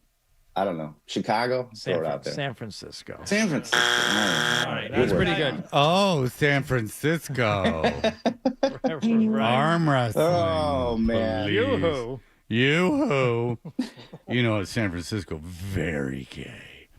All right. Mike Dussault, thank you so much for the time. Read them on Patriots.com. We appreciate the time as always. Thanks, Deuce. Farewell and adieu. All right, there you go. He's really under the gun here with this Jaws stuff. He's really got to be on He point. pulled Mary Ellen Moffat, though. That was really impressive. By the way, I've not mentioned this. Charlotte Wilder will be joining us at 9:00. She of the reporting on. She has spoken directly to Jordyn Hudson for hours, and seen the real kind of manic personality of Miss Hudson. It seems is a good way to describe it. From great joy to great tears. She thought she was going to be on the show, but now, lo and behold, she is not on the show. She never did the show, but she talked to her, which is more than I can say of any of us. I just know a guy that saw her at a Stop and Shop in Nantucket. So that's as close as I've gotten to the enigma that is Jordyn Hudson, who's living a wonderful life right now. Mm-hmm. Everything is going exactly to plan. She's trying to make friends with reporters who are doing scathing podcasts about her. I wouldn't worry about those walls getting closer at all. I think you're just fine. No, it's not worth being famous. It's not worth being infamous. It's just not. I don't know how that's fun. And you got money, but you could have gotten money without the fame part. Yeah, you could have just laid in the cut. Mm-hmm. Been in the relationship, and then if you so choose, later, kind of gone out and tried to floss a little bit, but you misplayed everything. If she just hadn't insisted upon herself, she could have been rich. She could have been, I guess, happy, and she could have gotten anything she wanted. Which is so cynical. Like, it's so cynical of, she could have been rich. That, just anything to get rich. He's rich. And then she'll be super happy. That's all she has to do is get the rich guy, and then she'll be super happy. When that relationship was announced, that was the big. It shows where we are as a society. Is that good for her? She'll be rich. Now she didn't earn it or do anything that's satisfying or show any kind of skill set, but she will have money through an old man. So everything is justified. All right, we'll be back in just a moment. Here are the headlines.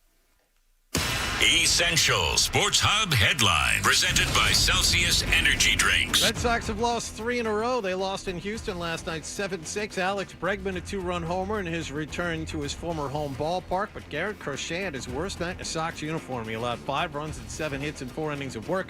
This 3-game series continues tonight. Before the game, the Red Sox activated catcher Ali Sanchez and called up lefty Giovanni Moran from Worcester. They'll go with 3 catchers on the Major League roster for now. Patriots are without Christian Gonzalez, Ramondre Stevenson, Jalen Polk, and Kendrick Bourne at practice yesterday. They'll travel to Minnesota today and hold joint practices with the Vikings tomorrow and Thursday. Sports Hub headlines are brought to you by the McGovern Automotive Group. McGovern and 98.5 The Sports Hub are giving away a brand new Ford F-150. For more info on how to enter, follow 98.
So it's a woman who is coming on a podcast, and she can't believe it.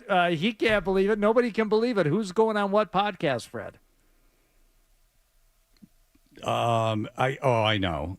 Okay, I know. So it's not fair.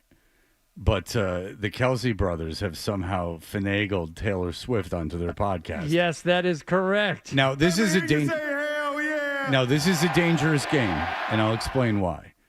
Is that they are going to get a tremendous amount, obviously, of ears on them.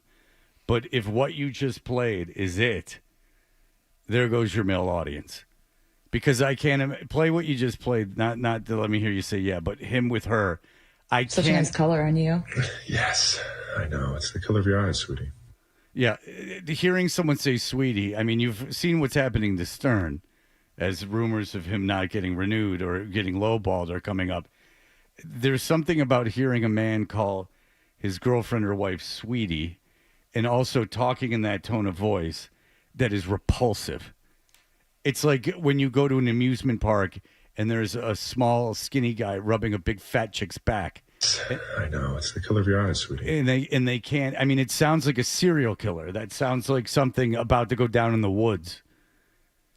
That's a dangerous game because they're going to get an incredible amount of traction just based on, obviously, Taylor Swift probably being the most famous person in the world. Like a famous musical artist, I would assume. Yeah. Maybe by a fairly wide margin. But that's I can't imagine you're a guy and you listen to that and you go, okay, well, I'm going to listen to this again. Yeah, let me check all the other stuff they've done. Let me delve into the library. I mean, there's nothing grosser than two people feigning affection, but through cliched talk, which I assume any loving relationship that's expressed that way is cliched and fake. At 12:12 a.m., she revealed her next era. Oh, my God. And I don't mind Taylor Swift at all. All right. Now, I'm fortunate my daughter doesn't like her.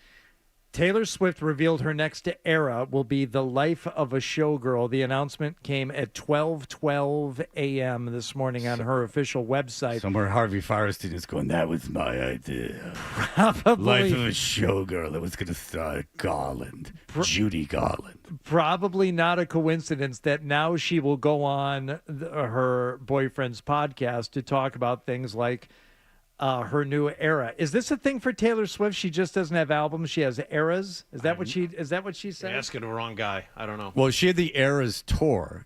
That was the big tour that was going stadiums and people were going nuts for.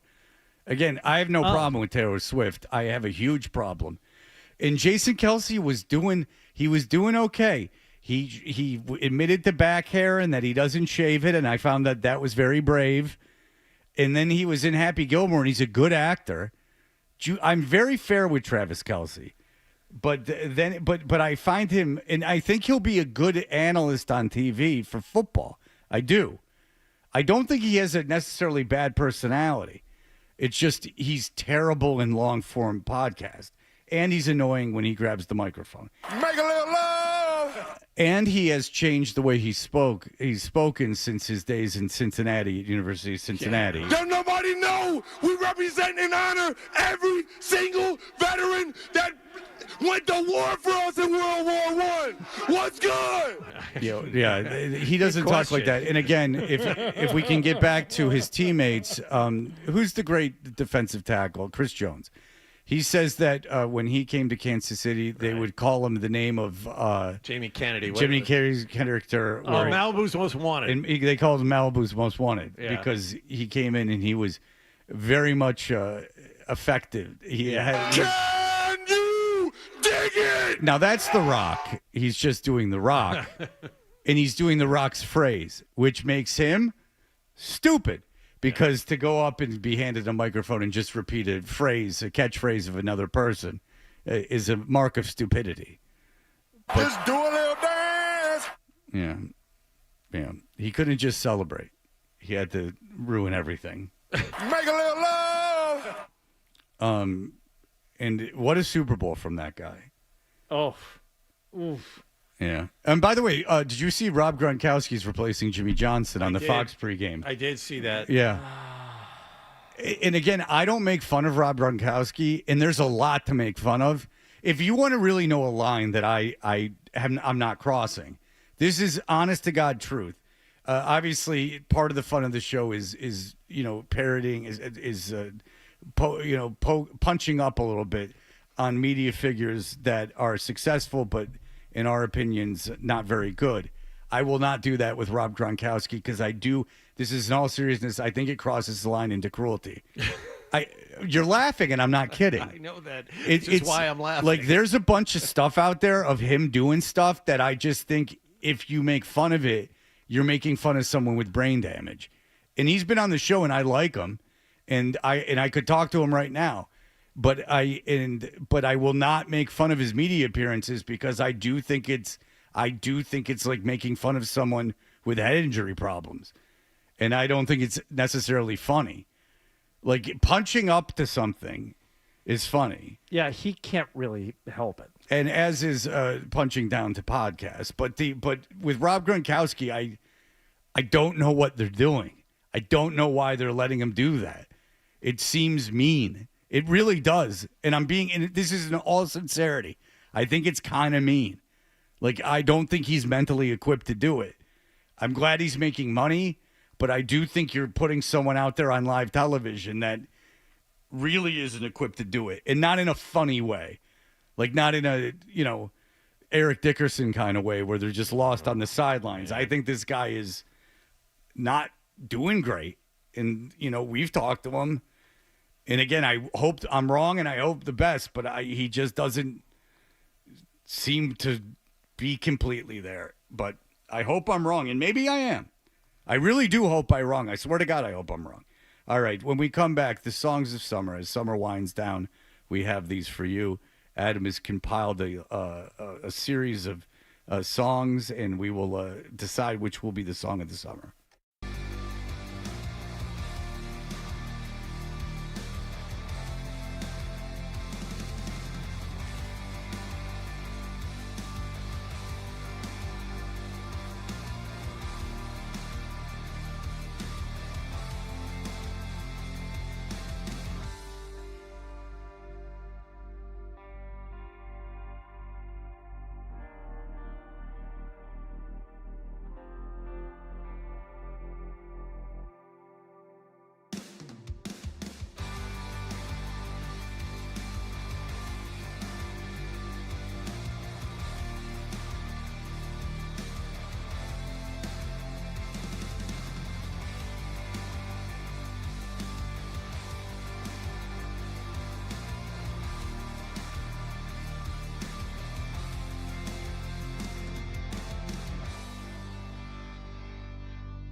short. The two teams will play again tonight.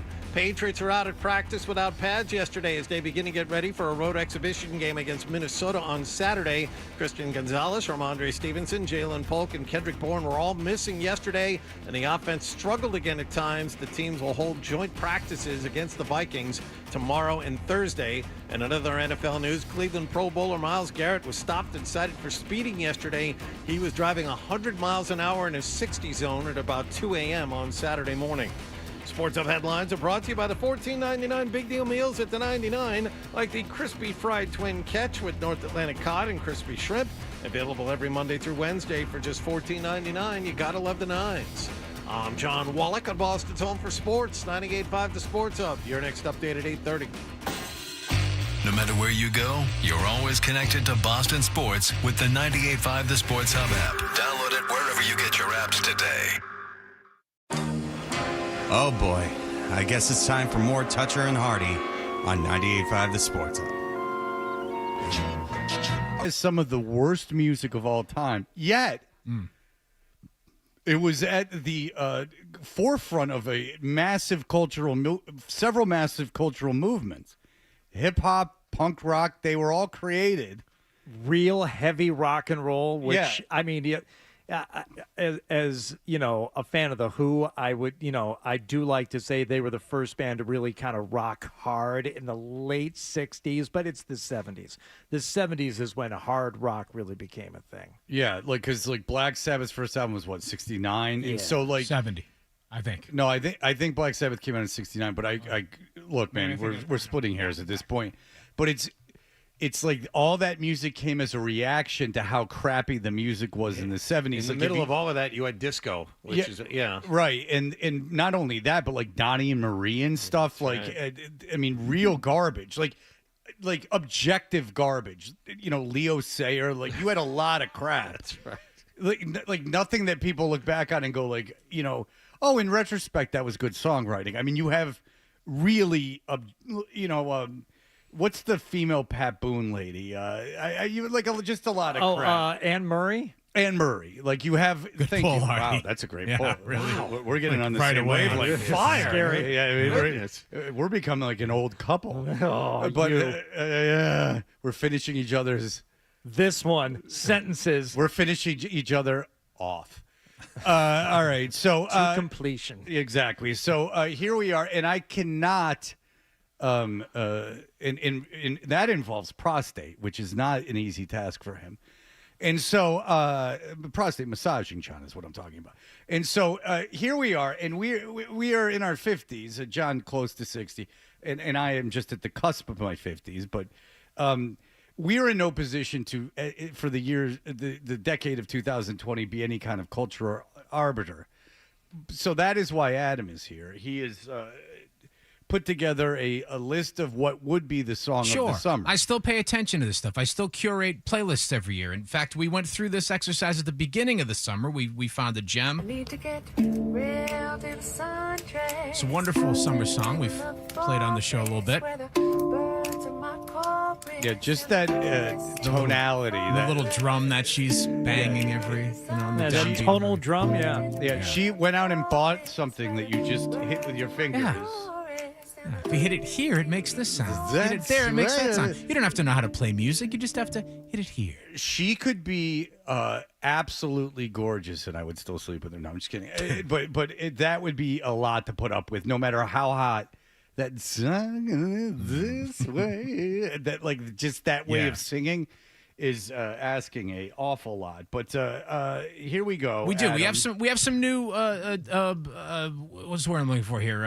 Summer song possibilities. Now, so candidates. These are curated because I do want to give the guy credit. Did you curate these off of Catatonic Youths Catatonic from Youth. Which is a must follow on Instagram. Yeah, he is a big fan of putting the white patois, yes, really the greatest culture vulturing of all time, which is the white patois, and it's especially funny to me because the audience for it are the exact people that try to cancel you. And I know canceling, I'm just using it as a general term, but these are the internet warriors of one side. These are the left internet warriors, not as opposed to the right internet warriors, all of whom I hate equally. But go ahead. Yes, so you have these clips, and I sent you all the link. You can either pull it up on your phone if you want to look at it there, if you want to look at it on today's Slack show rundown to give you the visual to go along. But we're going to start with the third slide, which is a song called The Jester.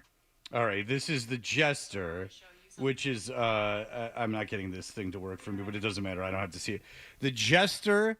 The Jester is a wanted man. Yes, He's a crazy clown. Was Wolfmother, right? We're talking about? Yeah, Mike Patton. Joker and the Thief. There's a Mike Patton singer, Faith No More. There's a video of him at a festival, and that song comes on, and he just goes, I believe it's that song, and he's like, oh boy, this sucks. In the middle of the interview. All right, here we go. It would help if I turned it on. Now the jester holds the scripture, and his love has the key to the switcher. All right, okay, but is this Christian rock? It's tough to tell. I thought it was at first, and then it takes a bit of a turn. Because yeah, all right. And this gentleman doesn't look like he's wearing a throwback hat almost with these red slacks and a black shirt. He doesn't look to be. He's not at a church. He's out in the wild. It's very confusing, but it's catchy. Okay, yes, it is, absolutely. All right, here we go.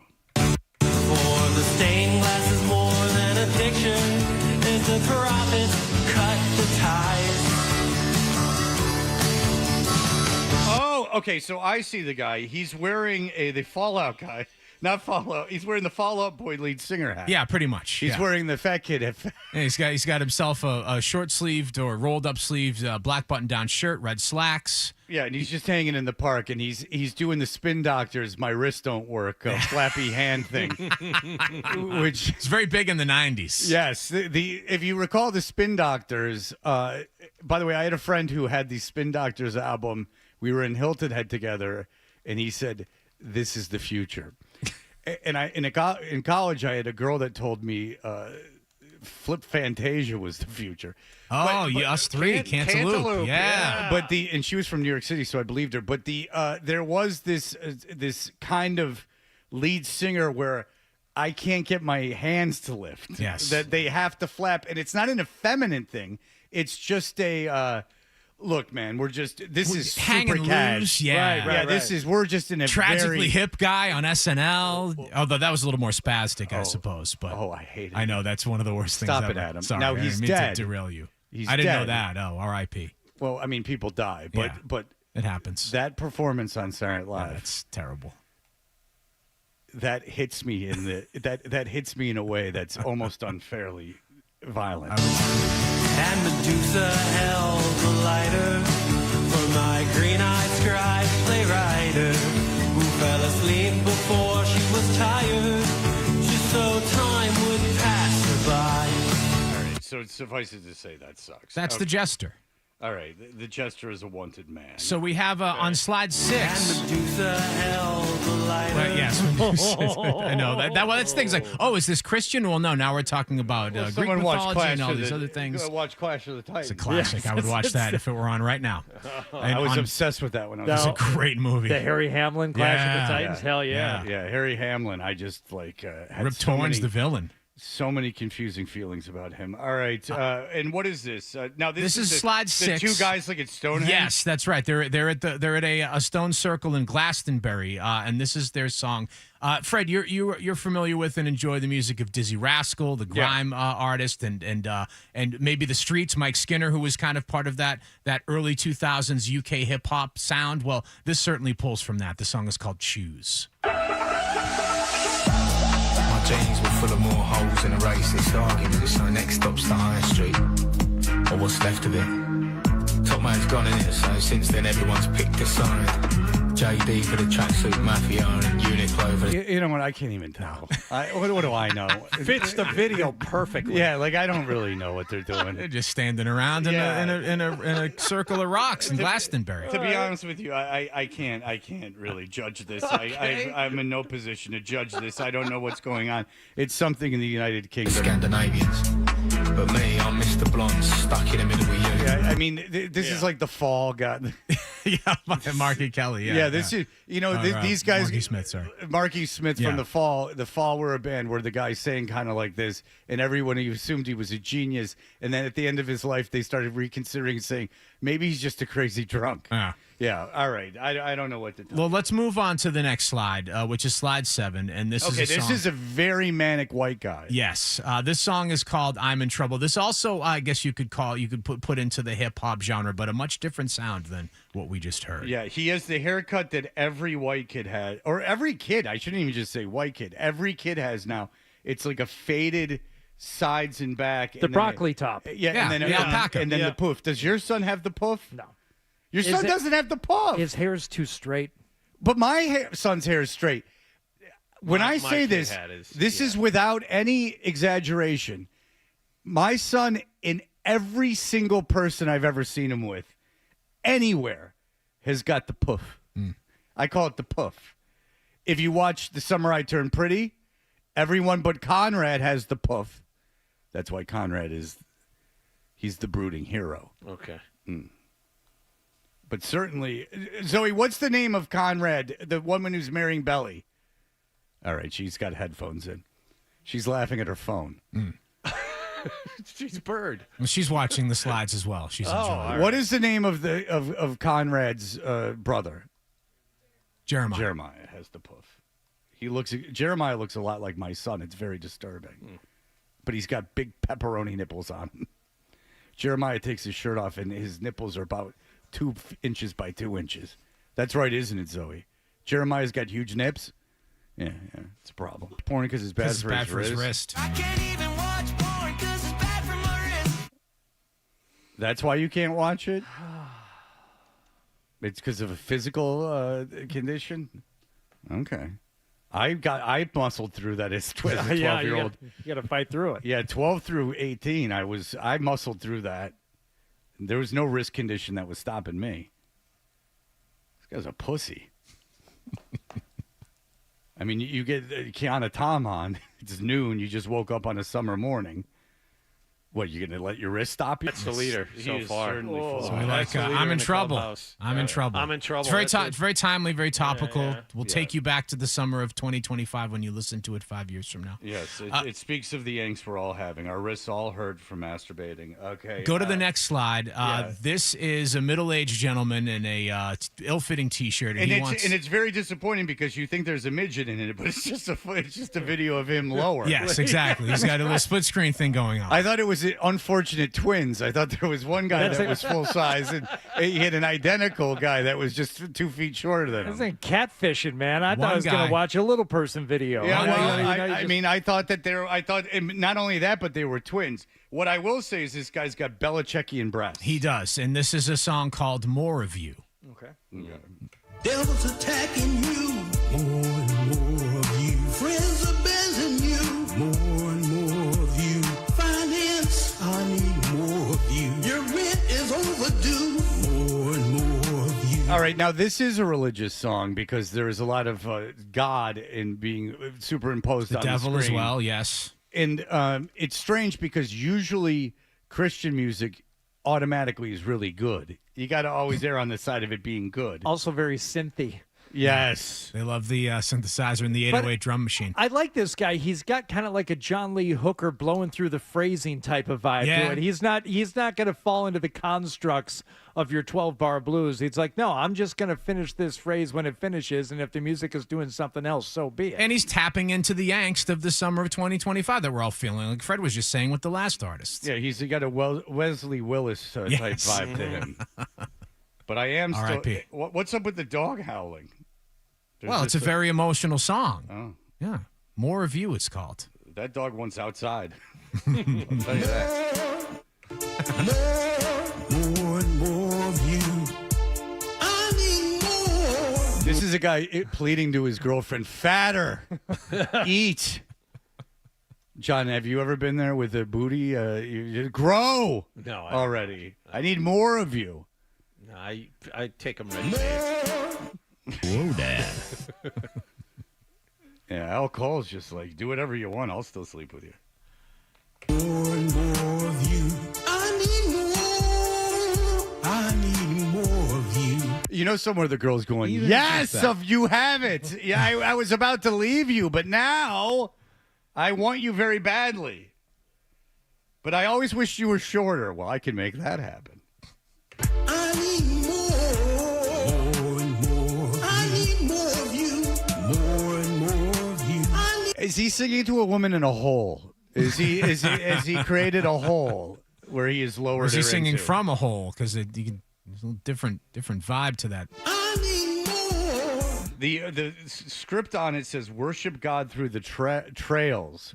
Or as he says, trials? Yes, but I believe it's meant to say trials. But it does say trails. It does say trails.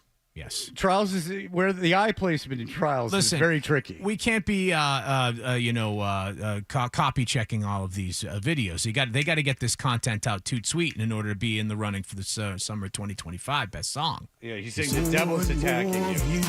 And the only way to combat that is to wear a cool hat. Need more of you. More and more of you. I need more of you. All right, finally, what do you want me to play? Let's go to slide 10 and we'll play "I'm Just a Girl," not the No Doubt song, but this is an artist who, if I can find her. Do you now? Hardy and John, I think, with No Doubt, would be in very different places with Gwen Stefani. Now, her physical body to you seems to be right on point, but there's a lot of look at me. That was always my issue with her. And plus, I think there was one video early on, it may have been Don't Speak, where she's walking around barefoot in that jam space. I'm like, that's just dirty. Weird. I don't like that. I'm with you there. Yeah, put on some sensible shoes. Yeah, put on some sneakers and a ball cap while you're at it. Would Keds be where you're at with it? I would have been fine with You're Keds. just off your nursing shift. Something comfortable. Sexless scrubs. Right. Yeah. Oh, you had to put a sundress on for band rehearsal today? Yeah. No. You put on an oversized flannel and let's call it a day. Exactly. Is there someone from that era? Big socks. Yeah, cover them feet up. I love those big puffy Hooters socks. Big ones. That's what I really go for. Tube Hooters socks. is the Pull them all the socks. way up to the knees. The rest of it I don't care Like for. Chino from Deftones. I like those big socks, though. Like just some gold toes. Just put some on. They really cushion everything. And this isn't any foot fetish. This is just cover yourself up. Yeah. Right? Yeah, this is a guy, you drop him into Abu Dhabi, and he's just like, good. I honestly think it's a Michigan State thing and probably just growing up in cold weather. And it should probably work here, too. You know, in the wintertime, it's like unwrapping a Christmas present. You know? It's like, oh, what do you got on underneath So all there is that? a little bit of foot. Oh, no, you're just talking about overall. Oh, yeah, there's layer upon layer. Like, wow, what's going on? Yeah. We'll find out. Like before the reveal of She's Been Hot All Along. Yes. Yeah, okay. Yeah, like you like before reveal. What's that Freddie Prinze movie with the where he discovers the girl's good looking all along? She's all that. Yeah. Chico and the Man. Yeah, you like Jack Albertson was Junior. gorgeous. Oh, Junior. Okay, Jack go ahead. Albertson. Jesus Christ, you just named the man. That's right. All right, someone's ancient. All right, here we go. The last song of the summer. I'm Just a Girl. I'm It's Just a by, Girl. Someone. Okay, she's not bad looking. Her laughing at all your half-assed jokes.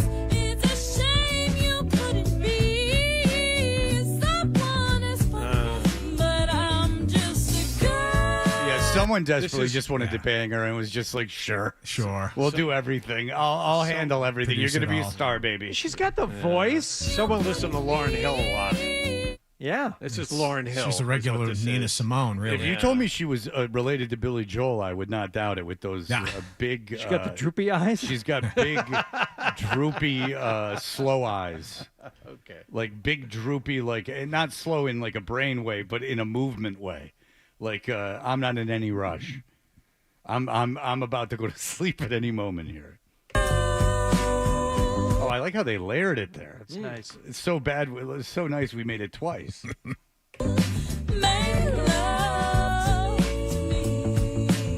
That's what he made her say. That's right. In order to produce this thing. Baby, please go on and tell me all your days. I do worry sometimes that people on the internet have heard this. Like they've heard themselves and they've seen themselves, but yet they still want this out for public consumption. They think it's great. Yeah, it explains Jordyn Hudson's insistence on the Instagramming of her relationship with Bill Belichick. She's seen the photos, but yet here she is saying, other people need to see this as well. Right. This can't just be in a private photo album. This has to be out for the public to consume. And I'm going to leave it up there. It'd be easy enough to take down if I had second thoughts about it, but no, it's still up. No. All right. We will be back in just a moment.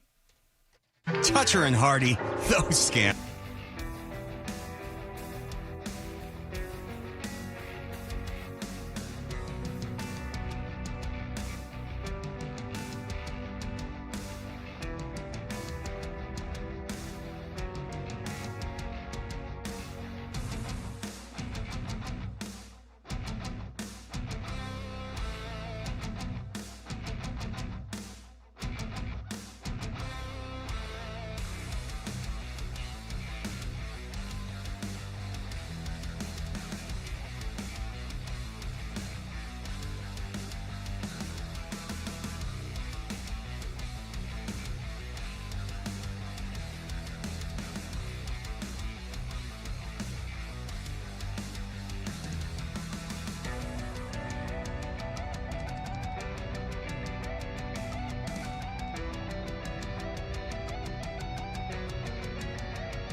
7 words. A guy in tights and a cape. And Hardy with blunt honesty. I am not known as Mr. Fun. Toucher and Hardy continues on the Sports Hub. I mean, I feel like I was getting open, but those are some plays I feel like I could have capitalized on. So I'm not really proud of that as a sense, but this is what we have practice for, to come back, get those corrections, and, make up for those mistakes.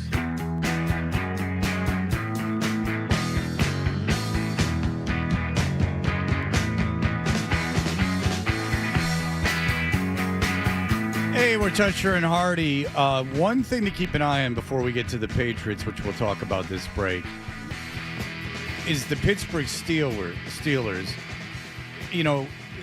There's this. I think Tomlin's a really good. I really do think Tomlin's a really good coach, and there's no better evidence of that is the behavior of the wide receivers that succeeded in Pittsburgh once they leave that team. I mean, he is like at least a soothsayer when it comes to problematic receivers. Take a look at how much he covered up for Antonio Brown. Right. I mean, my God. And he kept Pickens as in control as he could. Again, George Pickens, I do think it's funny because you could be watching a game live, and I've been watching football for a very long time and watching a bad team for a very long time.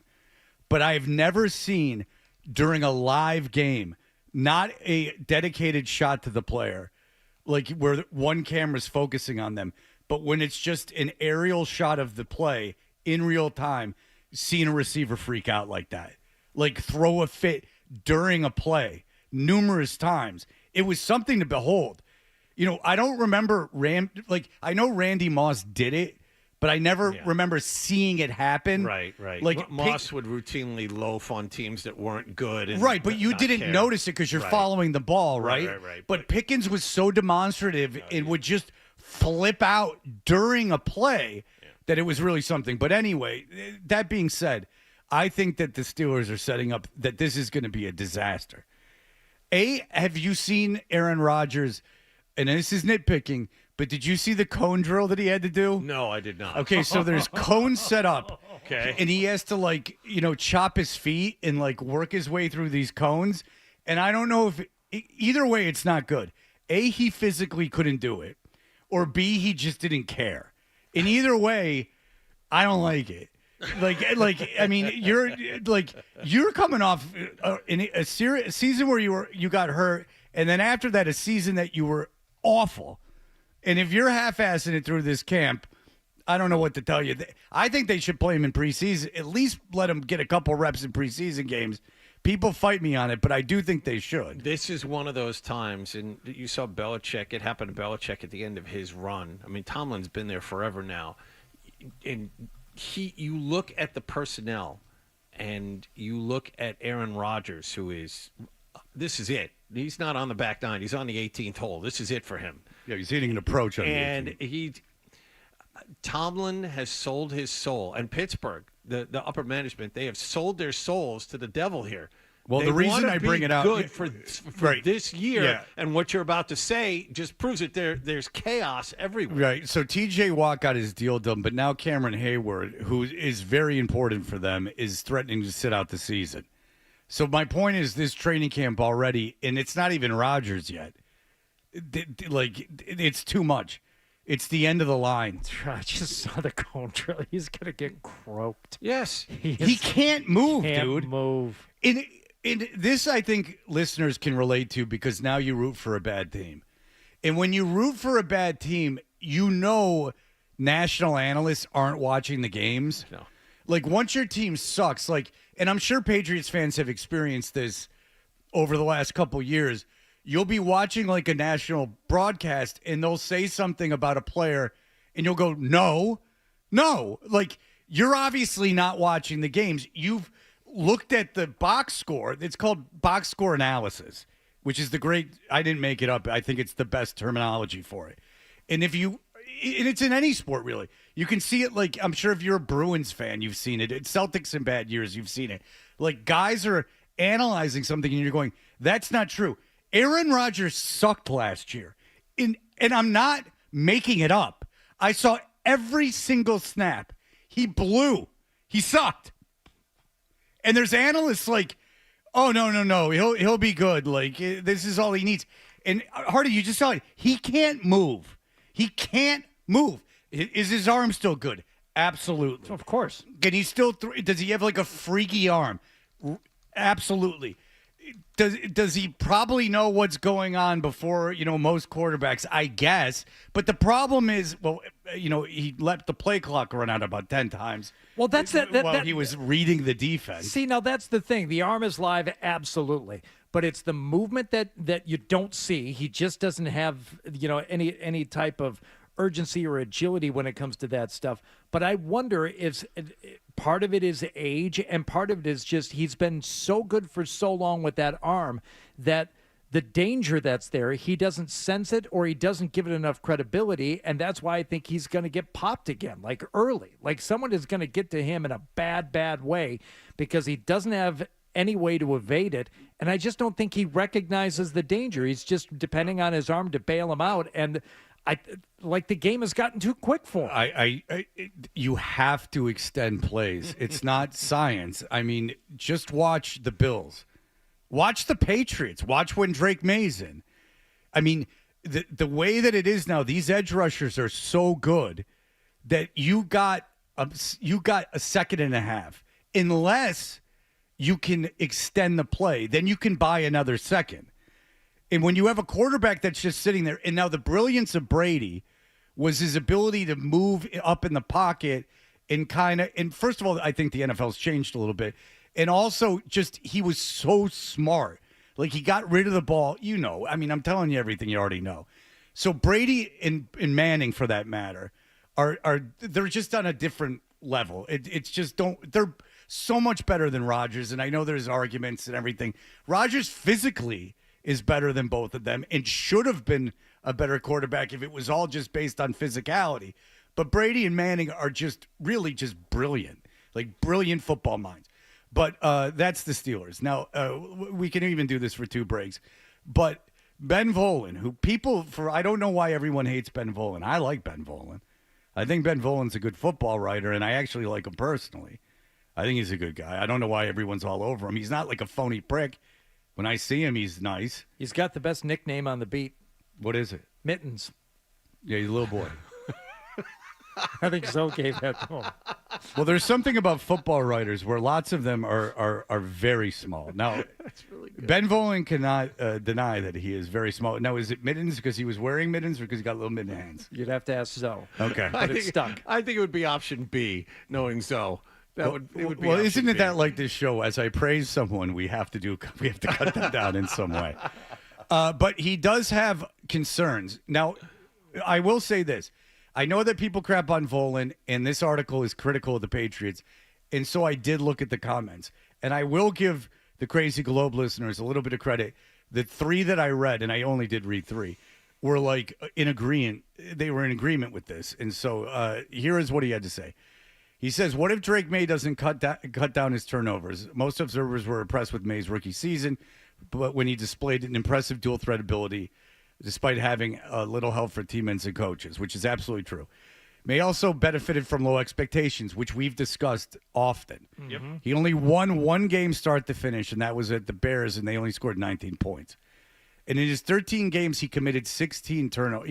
He committed 16 giveaways, tied for the 4th among quarterbacks.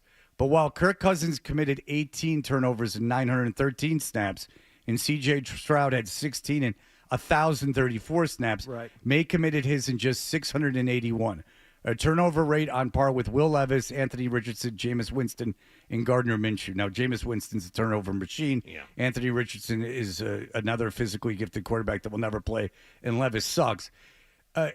Richardson and Levis are young, but May's young too. And this is we've talked about it, and it might be annoying to listeners, but this is pre-football season. The expectations on Drake May, I think, are incredibly unfair. And you watch, well, true, but the basic viewing, if you just watch the first quarter of the game on Friday night, that turnover he committed, that was jarring. That was something a high school quarterback wouldn't have done. That was bad. And it's not overly reductive to look at a turnover ratio. We talked about it with Barth yesterday. It's like if he somehow manages to cut way down, and only turn the ball over 15 times through hopefully 17 games this year, okay, that's still going to require 30 touchdowns either through the air or with his legs to get that magic 2-to-1 ratio. And will it be enough?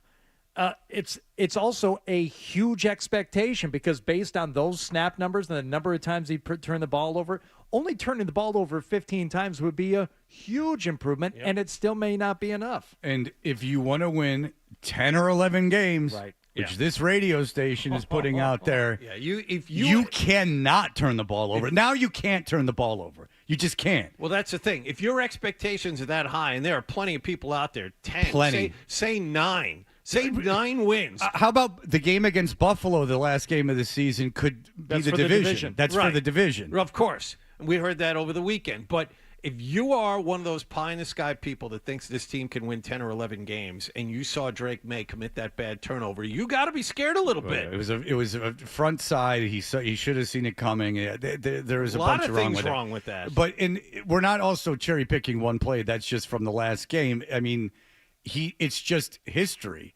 He's a young quarterback, young in age, not only in age and experience. I mean, Bo Nix has played like 3 full seasons more than him at a high level. And, Bo Nix in that offense and with Sean Payton made the playoffs. Is that a realistic expectation for Drake May? I think not. I don't think it's realistic at all. And I'm pro Drake May.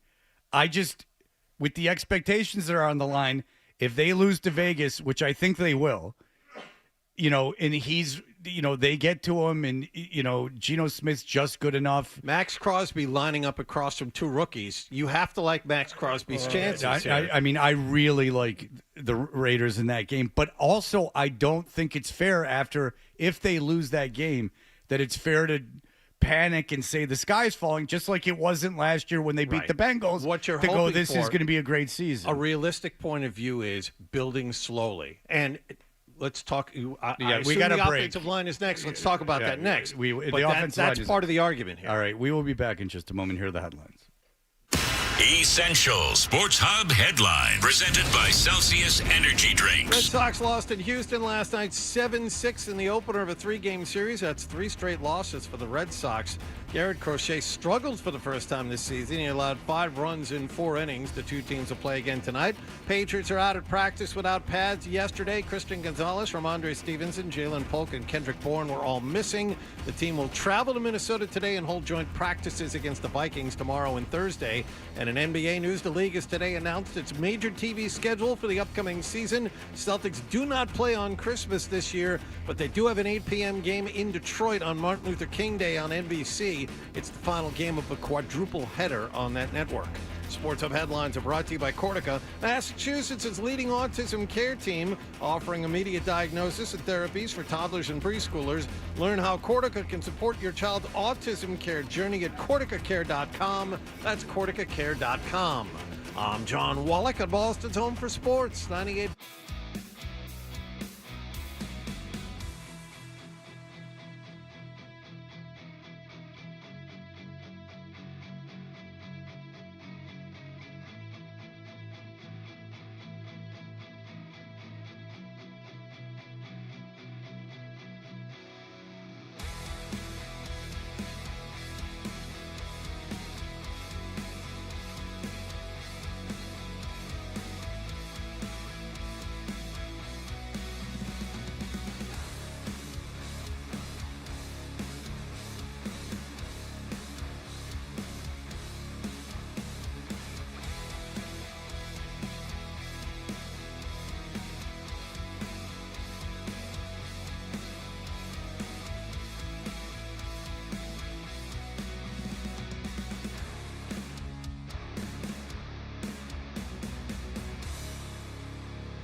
For Toucher and Hardy, we got Charlotte Wilder, who on her podcast was able to have several conversations with Jordyn Hudson until she flipped out and wouldn't do it. So we'll talk to her. Real quick, we don't have a lot of time. Brian, go ahead. Hey, guys. Thanks for taking my call. Yeah, I think the expectations on Drake May are very high. Peyton Manning had 43 interceptions in his first 2 seasons at a quarterback, 28 in his first year, 15 in his second year. That's crazy to think Drake May is going to cut down turnovers that much this year. You got to give him a little more time. He's very young. Yeah, he's a kid. I think that's the point that we're all making, is that I'm willing to give him the time. I think he's got the talent. I think he's got, just from what we've seen so far, all the makeup and the skills to be a quarterback in the NFL. Good. Don't automatically think that's going to equate to 9, 10, 11 wins in the second year. There's still too many questions, and it's unfair to him based on not only what you've seen so far, but everything that he's got around him. It's not fun to think about a 3-4 year process, but he's going into his second year. And if you really want to, I've said this a lot of times before too, like doubling up your win total from 4 to 8 would be fantastic. It's really 3 wins.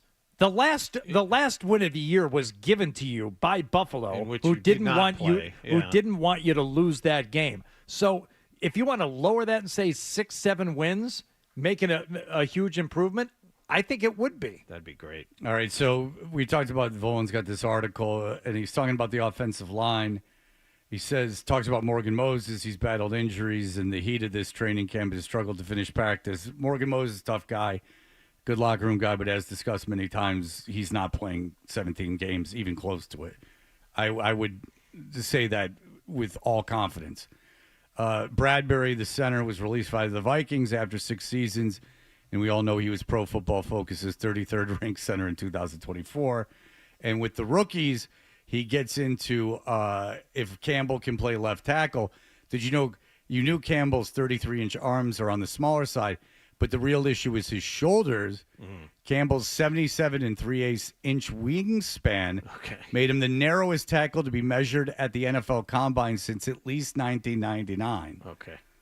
All right. Very narrow shoulders. I did not know that, but to me, Fred, it's all on how you look at this. The 10-win people are going to look at the mistakes that these rookies make during the preseason and once the regular season starts and get angry. Oh, and I can't believe they drafted that guy. Wilson is a 3rd-round pick. Why couldn't we get – why aren't we starting Cole Strange, who at least has some experience there?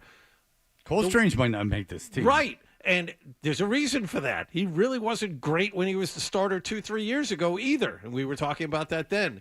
I look at it differently. You get those 2 guys there, you leave them alone, you allow them to make mistakes, and then in 2 or 3 years, those guys will be great for you. I agree. So if you look at it that way, let the kids develop. Then in 2 or 3 years, you got something. And by the way, this is great. Most teams would kill to have an offensive line, young, cheap offensive line like that. And it's not an unenjoyable process, too. Like watching a team grow and develop is kind of the reason you root for a team. Like that's why you don't just pick and choose every year who's winning. I mean, like getting through the development of a young quarterback, a young offensive line, like seeing the improvements is an enjoyable exercise. You see, and the other part of it is you see the talent is there. You see Drake May can do it. You know, Will Campbell was far and away the top left tackle in the draft, if you don't talk about arm length. He was far and away. And Jared Wilson, by all accounts, was the best center that you could have drafted. And you lucked out because he can play left guard. He can play left guard apparently at a high level. So these kids, you see they're talented. You see that the skills are there. Now, if you leave them alone, hopefully they develop over time, and all 3 will be cost controllable for another couple of years. So you can spend your free agent money somewhere else and pay $30 million for a wide receiver, pay $30 million for a pass rusher, while you still have these very important positions at a small pay scale. Yes, that's the goal, is that you draft and develop, and then you can spend from there, and you can keep the people that you've drafted and developed, because the really, really good players in key positions do not make it to free agency, You draft, as we know. you develop, and you re-sign. That's Yes. that's the goal. That's what you do. And ESPN has got the ranking of the team's futures in 2027, and the Patriots are not. They're right in the middle of the pack. So you got that going for you, because that's an exercise that can't be wrong. All right, Charlotte Wilder. Let's get to her. Let's get to some Jordan Bill talk. Let's stop screwing around and get to business. We'll be back in just a moment. Stay tuned for more Toucher and Hardy.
Hardy, Zolak and Bertrand, Felger and Maz, Joe Murray. For Boston sports fans, it's 98.5, the Sports Hub. Beasley Media Group Station.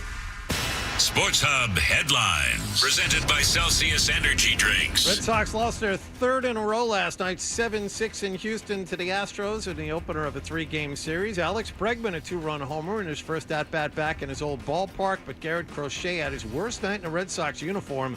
He allowed 5 runs and 7 hits in 4 innings of work. This 3-game series will continue tonight.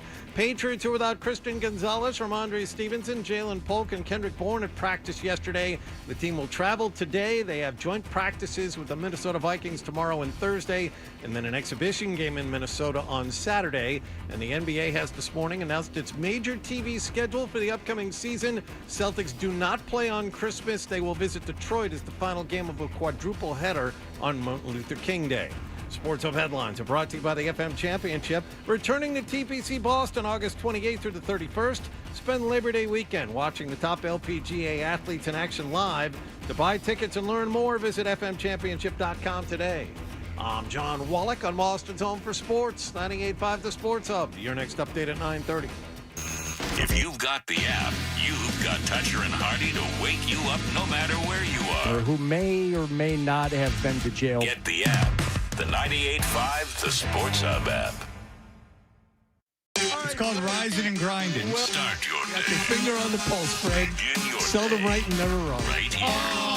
Is that Toucher or is that Hardy? I know, looks like a poodle. It's an effing poodle, dumbass. The sport. Of course, Jordan and Bill Belichick.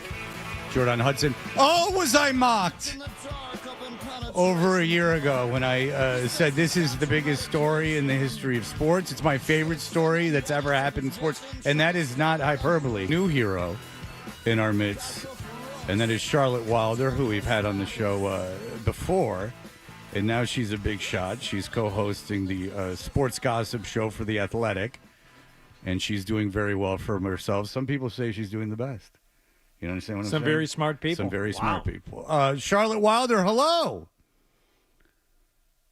Guys, thank you so much for having me on. I'm wearing my Boston shirt that I took from TD Garden after they won a championship, which I probably wasn't supposed to take because I was there on a press pass. But just want you all to know that I might be in New York physically, but in spirit, I am with you. Well, you know the team invested a great deal of money in printing out those T-shirts, so you should be feel a little shame when you took that. A little. I mean, that's a big output on their part. All right, so Charlotte, I appreciate your interest in the Hudson-Belichick relationship. We share that. We share a passion for it. And, okay, so let's start off with kind of your history covering this story because it leads to our main talking points. To kind of take us through your relationship with this story. So I think, the sports gossip show, thank you. I don't know about Big Shot, Fred. Oh, you're with the New York. You're with the failing New York Times. No, you're with the New York Times. Right. You're a big shot. Don't worry about it. You're a big shot. Well, I'm thrilled to be joining you guys. So I co-host a sports gossip show with Madeline Hill, and it's been so much fun. But, part of what we do is really look at what people are putting out there publicly, right? Because, yes, gossip is in the name of it, but we're not trying to be TMZ. We actually want to say what's true. But I also think something so fascinating about, how the – not to sound like a professor, the media landscape has changed in terms of like athletes and coaches, and people are really talking for themselves using social platforms. Like that's how you get most of the intimate information. But guys, Bill Belichick joined Instagram a year ago, and we were like, I especially, as a lifelong Boston fan, this is a guy who's been calling it snap face and, saying we're on to Cincinnati and do your job. I was like, he's on Instagram? And Mulaney had the best joke about it. He was, they had, a fake Jordyn Hudson on his show, and he goes like, oh yeah, and the guy who calls it snap face, even though he's on it.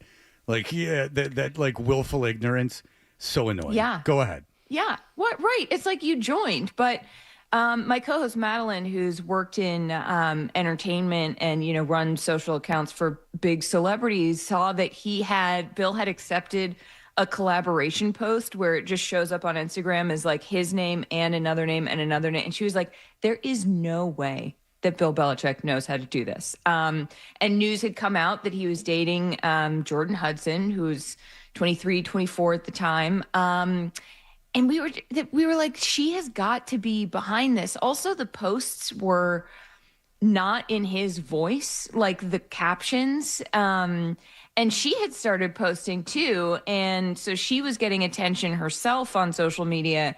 And I like looking at the captions of her posts. I was like, I mean, she uses words that don't always quite fit. And then Bill's statements had some words like that. And we were just like, she is behind this. Like, yes, sure, there's an age gap, but it's way more interesting. No, and that's exactly what happened with me, is that when that crap started coming up on Instagram, I thought, oh boy, because I wouldn't do that.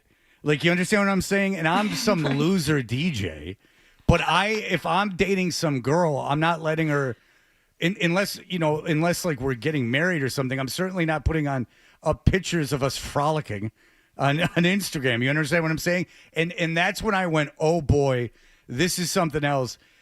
Bill's like a strange guy. That's what I thought.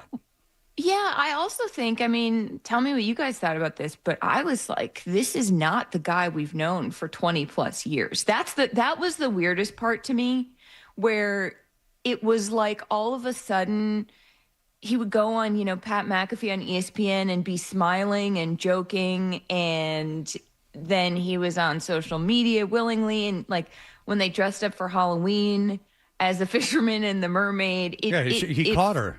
In the ocean. Yeah, well, he caught himself a mermaid, a beautiful mermaid. He did.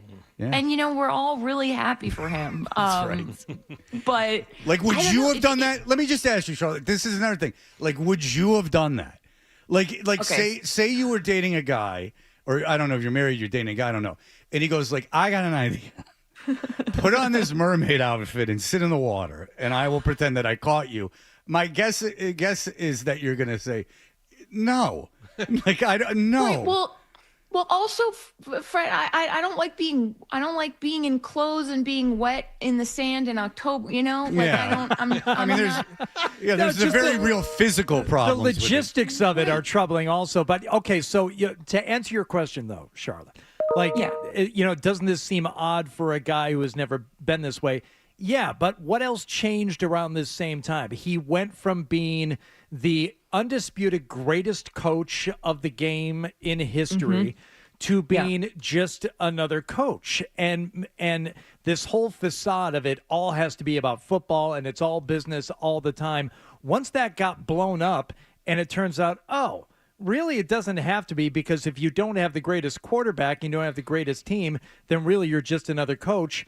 He figured, well, I might as well start doing some other stuff, and I can drop this whole, whether he believed it or not, but this whole persona of being all business, all football, all the time, because it really doesn't matter. It turns out it doesn't have to be your entire life if you're just going to be average, which he made himself out to be. And I know people will still say I learned more from Belichick than anyone else, and he's an historian of the game. Great. When it comes to actually playing the game and getting a team ready and preparing that team to go out in the field and play football, right now, he's not even a middle-of-the-pack NFL coach. People don't even want him as an NFL coach. He's just a coach. So why not do some of this other stuff that he never did before? Well, because he's being told to by a 23-year-old at the time. All right, so Charlotte, now we know why you're into the story. So you went out to the University of Maine pageant, and you covered that for the podcast.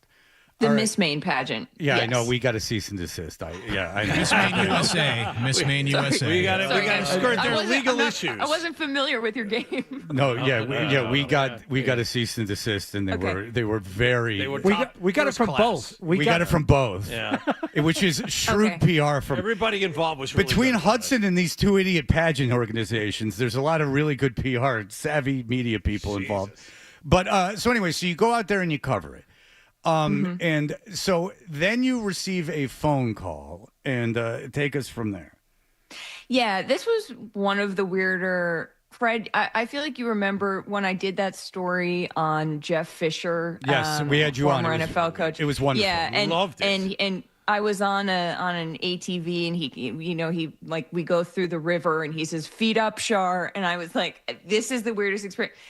Like, I've crashed a wedding in Cleveland as one of the hot dogs, one of the Cleveland Guardian hot dog. Like, I've done some weird stuff. This was the weirdest experience of my career, because imagine. We've been talking about Jordyn and really, honestly, I will say we've been trying to do it in as like remembering she's a person way as possible. She is a young woman. Like, I understand that she also has a lot of power, but we've been trying to be as fair as we can without knowing her. She wouldn't talk to anybody really. Like, we hadn't heard her talk. So I was like, I don't really know who this person is. All we're going off of is like what's publicly available and the public relations choices she's made. So I'm on my couch Saturday night, 9:07, 2 weeks ago, and my phone rings, and it's an unknown number. It doesn't come up as spam though. And my husband was like, I was like, should I answer this? And he was like, no. And then so I, declined the call, and then they call back immediately. And I don't know what it was. Something was Higher like power. Yeah. If I didn't believe in it before, God is good. Yeah, There's the order to the universe, bad. Charlotte. I think you just experienced it. He might be bad. We don't know. Jury's out. And so I answer the phone. There's a woman's voice, and it says, "Is this Charlotte?" I'm like, "Yes, this is she," because I was taught how to answer a landline, and I have manners. And she goes, "Hi," and I was like, "Hey," and she was like, "How are you?" And I was like, "Sorry, may I ask who's calling, please?" And she goes, "Oh, this is Jordyn Hudson." Oof. And just let that sink. Imagine you're me. Yeah. You're on the couch. Yeah. Saturday night. And I think if I had to guess, you probably called on a Saturday night to try to catch me off guard. Or she had been drinking, but go ahead. I mean, you're giving her a lot of credit. She sounded, I don't whatever. think so. Yeah, okay. Yeah, but I think you're giving her a little bit It's too an much old credit. Richard Nixon trick, calling at an odd time like that. Well, who is his attorney again?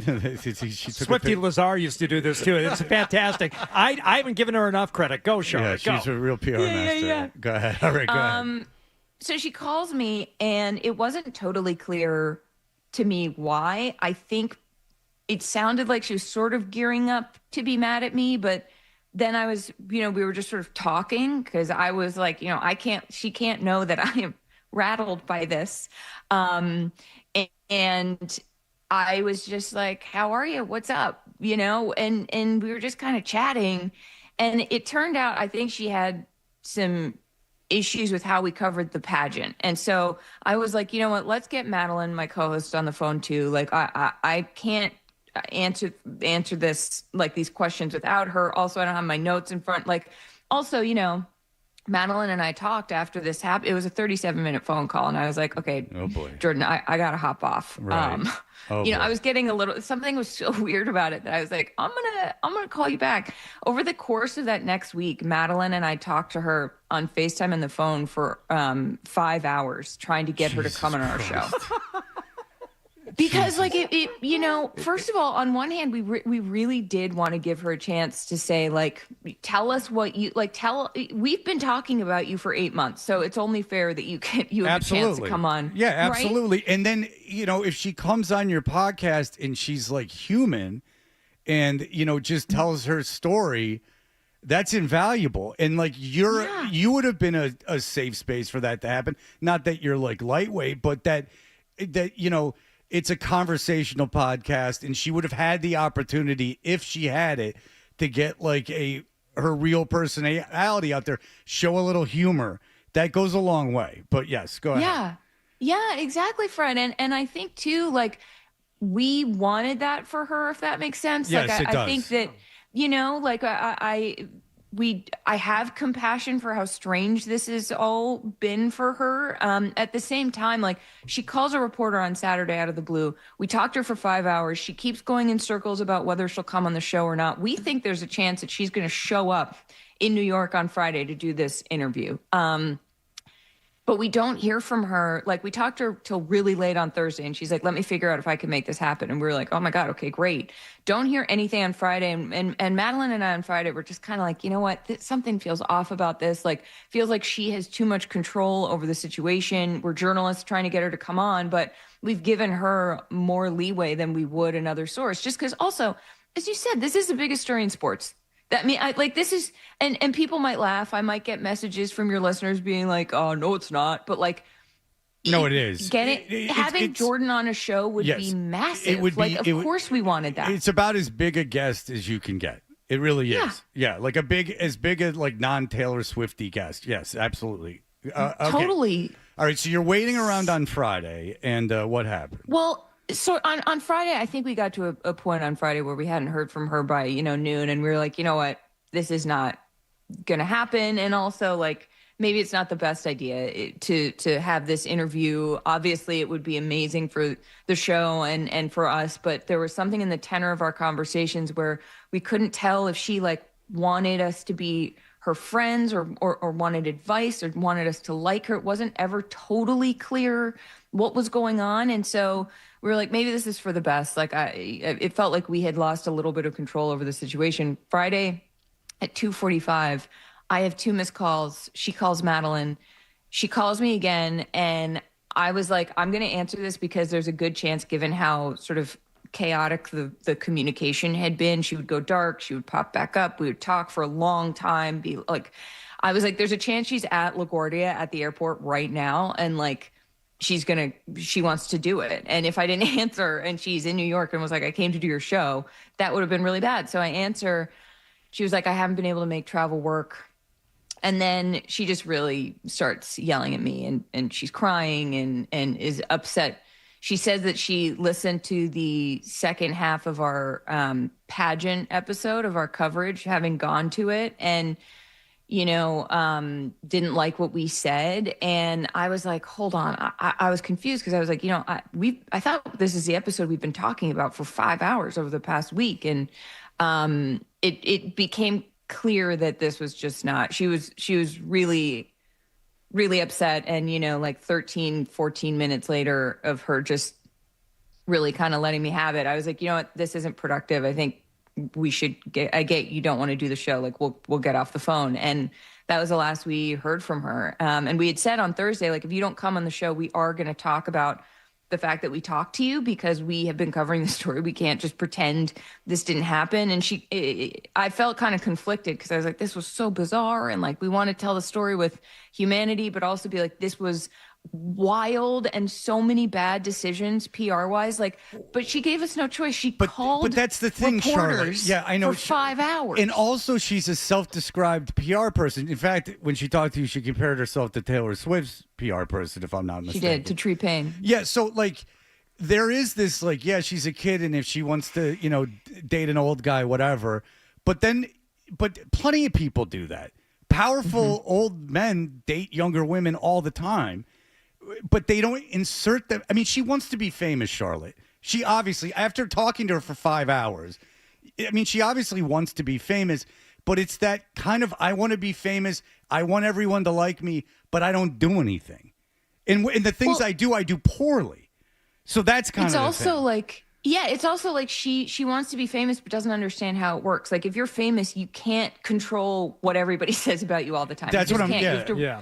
Exactly. You have to roll with it. As you said, you have to come on a show and be funny. And she clearly, I don't think, it seems like she doesn't have interest in playing the game the way you have to play the game to be famous and have people be on your side. But she also wants to be famous, it seems. So, like, I don't know, guys. This was it was really like the poster on my wall got off of the wall and started talking to me, or like I saw Bigfoot, because like she hasn't talked to anybody and then she calls us and talks for 5 hours. So do you have a theory? Go ahead. Okay, if I can real quick, do you have a theory why she talked to you for 5 hours? Like, is she like lonely? Is she like, what about you two made her want to talk?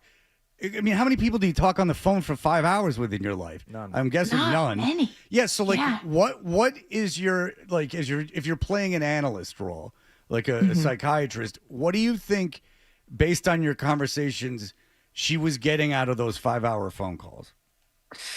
I wish I wish I knew. I think, on the Sports Gossip Show, on our recap episode of this whole thing, Madeline and I were saying, like, it felt like she wanted something we couldn't give her, which was to be on her side. Like, we're journalists, right? And maybe when she realized that wasn't going to happen, she couldn't call us and sort of sweet talk us into saying just blanket nice things about her on her show. She needed an out, and so she, got upset with me that Friday. I think she was going for getting positive coverage, but clearly doesn't know, like, the fact that she called us without a publicist and talked to us for as long as she did, like, that's so wild. And I said to her, I was like, we've been analyzing this whole situation through a public relations lens, and we will continue to. And like, from that point of view, these were, that week of calling us and talking, those were bad decisions that she made. Did she talk about why she's likes Belichick? Well, that was going to be my question. Was there any discussion of Bill or North Carolina, the move down there, or was it mostly about, like, her pageant and her troubles surrounding her image? It was mostly about her. There was not much that she, and also, we kept saying, look, if there are facts we've gotten wrong, like, come on, correct the record. We want to know what we got wrong. And she would often come back with opinions rather than, concrete, like, you said this, it was actually this. And so it just wasn't really, there was nothing she said that gave us any better sense of, what's going on there. I do think, it's wild that UNC got 3 weeks away from football season without a Jordyn story. And then, she calls reporters and then yells at a reporter. I was just like, it's also, she hadn't been in the news for a little while. And she's certainly in the news again. Do you think there's a part of her that, like, even though it's negative, it's better than nothing? I don't know. I don't know. Yeah, I know. It's just so weird. Baffled. And it's also weird to me that she talked to you for 5 hours and didn't discuss why she's famous. Like, this whole pageant thing seems like a whole shield. And she's so busy, like checking her travel and all this stuff. Anyone who's truly that busy doesn't have time to talk on the phone for 5 hours to someone she doesn't even know over the course of a week. But Hardy and Charlie, like, wouldn't you be like, all right, look, I know you're covering me, and I know it's because I'm dating Bill Belichick. Here's why, like, I love him. Like, right? Like, if she came on your podcast, this is all. Here's why I love him. Like, he was very chivalrous, and, like, he sent flowers, and I've never felt this cared for in my life. And just, you would think that you would just discuss the reason people know your name. Like, it speaks volumes to me that she talked to you for 5 hours and didn't discuss her relationship. It's like this shield. It's like this righteous victimhood of, like, you're attacking pageants, which is not the point, and she knows it. She knows it. There's no way that, and I saw the thing she retweeted, her big retweet of your thing about the pageant, which I don't even want to get into because it's ludicrous. But, like, it's like she can hang on to, like, almost like there's this victimized pageant community that is getting unfairly attacked, when that is so ancillary to the story. It's her foibles as a celebrity and her foibles as a PR person beyond anything that is what's giving this story legs. Yeah, and also I think if you go and listen to the Miss Maine episode we did, like, that was very we took it really seriously. There we critiqued her performance. It wasn't a and she was great at it too. Like, she was really good at pageants, and we got really into it. And it was like, we talked about the pageant. It, like, I came away really caring about it and being like, wow, this is really hard to do. I would never be able to do it. If you listen to the pageant episode, it's like there's very little there. Like, if anything, we have comments on it from people being like, I'm in the pageant world. You guys did a great job. Like, and I'm not saying comments mean anything, but, like, it was a weird sort of bone to pick with us. You know why she's doing that? Because it's the easiest thing to protect. Like, this is what I do. I'm a pageant person, and I need to stand up for the pageant community, and even saying it out loud is ridiculous. But you and Well, I it was both more know stand that's up what for it is. herself. It was she wasn't really interested in But it, you it know was what mostly but talking about her pageant experience, which is almost weirder. Yes, it's very strange. Yeah, and it's wonderful, yeah. Charlotte. You've done wonderful work. Just real quickly here, because I know you and Madeline discussed this. You know, it probably would have been a disaster had she actually come on. But we were talking about and just did again for a moment. If she had the ability to come on and be either vulnerable or self-deprecating and charming in some way, it would do wonders for her. From your 5 hours of conversation with her, do you think she has the capacity to do those things? Charming and defensive, that not necessarily. So that's number one. But the whole self-deprecating. Okay, break it down here. Lower the shield. Honestly, guys, here's what it is. Do you know? She doesn't have it in her. I think from our conversations, it didn't seem like that was something she could do. It also it seemed very much like, to me, and I said this on our show, like her calling me on Friday and really letting me have it felt like we were waiting for the other shoe to drop the whole time. I don't know whether she felt comfortable with us. It's where it's like, someone so you can yell at them, or whether it would like that, just her handling of that after I had told her we were going to talk about this. If she didn't come on the show, the next thing for her to do is to call and yell at me was like, oh, that told us more about how she handles fame and the world and what she would have said on more than anything on the show could have said, because she didn't seem like a reliable narrator from all of our conversations with her. So yeah, traffically, it would have been great if she'd come on our show, and she knew that too. She knew that she would have been a huge get, and that was part of it, which I did respect. I was like, yeah, of course you know what's happening here. But at the same time, I think just for us understanding what's been happening with this story and who she is, that Friday call was like, oh, okay. Well, so, right, here we are. We're back to where we started, basically. Wow. All right. Well, Charlotte, it's fascinating. I mean, the 5 hours of conversation is unheard of. I mean, it really is like Watergate. It's like Deep Throat, juggling, coming out and revealing the information. You could say this was our spotlight. Oh, yeah. Well, listen. Just kidding. Well, they're going to make a documentary about it for sure. Charlotte Wilder. Exactly. Charlotte Wilder, you can pick who plays you. Charlotte Wilder, listen. The Sports Gossip Show is now on The Athletic. It's a wonderful, wonderful show, and I can't commend you enough on your work. I'm so happy that you agreed to come on the show. I really am. I sincerely want to thank you. You were great. I really enjoyed it, and thanks so much for the time. Thank you, guys. Anytime. Let's do it again. Absolutely. Okay. Thanks so much, Charlotte. Appreciate it. Okay, there you go. We went a half hour, so we have to break. We will be right back. More.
you so you can hear more of Toucher and Hardy That's what I want on my tombstone. on the Sports Hub. You know, I got an idea for a bit. The email bit. We should do the email bit. It's a great idea. Let's do the email bit.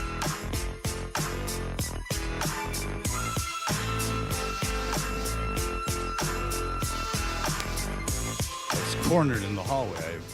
I apologize for my tardiness.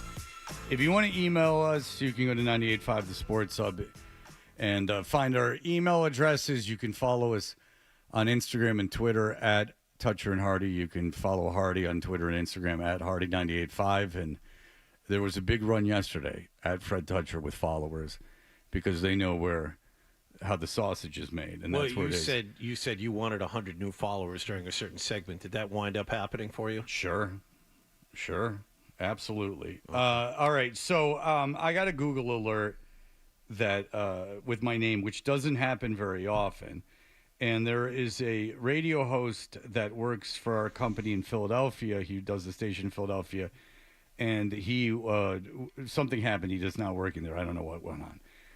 And someone had pulled a clip of me talking about how we didn't get bonuses on Friday, and I was just expressing disappointment that we didn't get the bonuses. It was who knows. Anyway, it's being used in conjunction with this guy losing his job, and this Crossing Broad said they play the video and they go, "That's Fred Toucher, who's an idiot. He's the jamoke who hung up on the Carolina Hurricanes beat reporter because he didn't like his southern accent. In an ideal world, he makes $0. But if the guy earns his bonus, you have to pay him." Well, I will get paid. And I appreciate the kind words. But here's where it gets interesting. Blind Scott. He says, the midday show in Philadelphia. He goes, it was the midday show in Philadelphia that did not like Ben, who's Ben Maller, who Scott calls into every day. And they did not like Fred. Some listener used to send them the audio all the time. It was terrible radio show, though I tried to listen to it. To which I have to say, why have I have any interest to anyone in Philadelphia if that's indeed true? What the hell have I said that's bothering the guy in Philadelphia? And is it my ex-in-laws? I mean, is this a broad conspiracy? I'm catching up on all the Blind Scott emails. I have over 1,000 unread. Here's one. You should have your own convention at the World Trade Center. You can get all this radio stuff in there. You could have like a radio convention. It's a good idea. Man, you could get a ham radio operator there. You could get all types of people. Yeah, I read that. That was a good one by Scott. He has a lot of good suggestions. He's got ideas. Hardy was talking about his love of, and he just figured out today, women in like big socks. Because it covers up a lot of skin, which is in lockstep with his political views.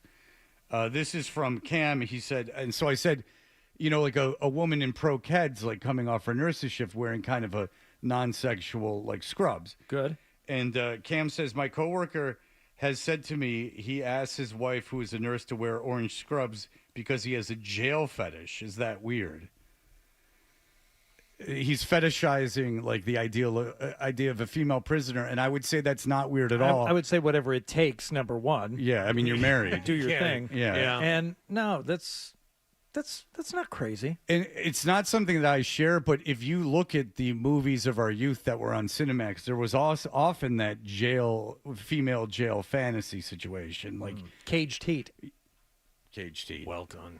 I mean, you know, these women, and they're amongst these. They're like female Fleece Johnsons or whatever the hell his name is. Which the more I investigate him, because now he's on my algorithm and he's not getting off, the more I don't like him. The more that you don't like Fleece? The more that it's a reflection of our society that this guy's parading around doing interviews and I'm watching him. I mean, he's bottom line a rapist. He's a rapist that was in jail for most of his life for doing crime. And then in jail, he perpetrated crimes on a consistent basis. Yet because he's old, it's like funny. Like, I don't know. It's a very weird internet-y thing. You want to get married? Yeah. Bizarre. But he did get married, so he made it honest. In prison. In prison. Yeah, he said he got married. I don't believe that. My prison wife got ready for the wedding. He said he passed out invitations to the staff, and I find that difficult to believe. Very You difficult. send out invitations. Yeah. Yeah, like I don't think if you get 5 years for like armed robbery, that that necessarily the price to be paid is Fleece Johnson raping you. Like that is, I don't think that's part of the deal. We can do it the easy way or the hard way. Yeah, like that's not good. That's not like funny. Like the more I think about it, it's terrible. Like he's just like a terrible person doing terrible things. It's sexy. Yeah, but he talks in a weird way, and he's old now. And he's unapologetic, so, you know. Right. I mean, it's fascinating because you don't even find him somewhat sympathetic that now he's just, he's pleading. Well, he's married to a woman, he claims. He's pleading. Contact me, please. I miss it. I need some butt. Yeah, if you watch enough of a Fleece Johnson interview, there's this thing where, and I hate to admit that I've seen part of it, where they bring out a series of men and women, and he chooses between the two of who he'd want to sleep with. And he gets so worked up and handsy, like it's obvious he's a psycho, like a real problem. Like he shouldn't really be out of jail.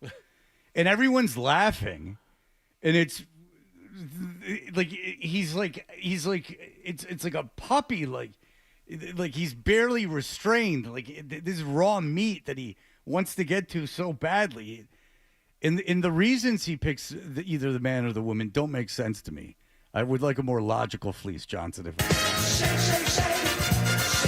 Booty. Booty. Fire too, boy.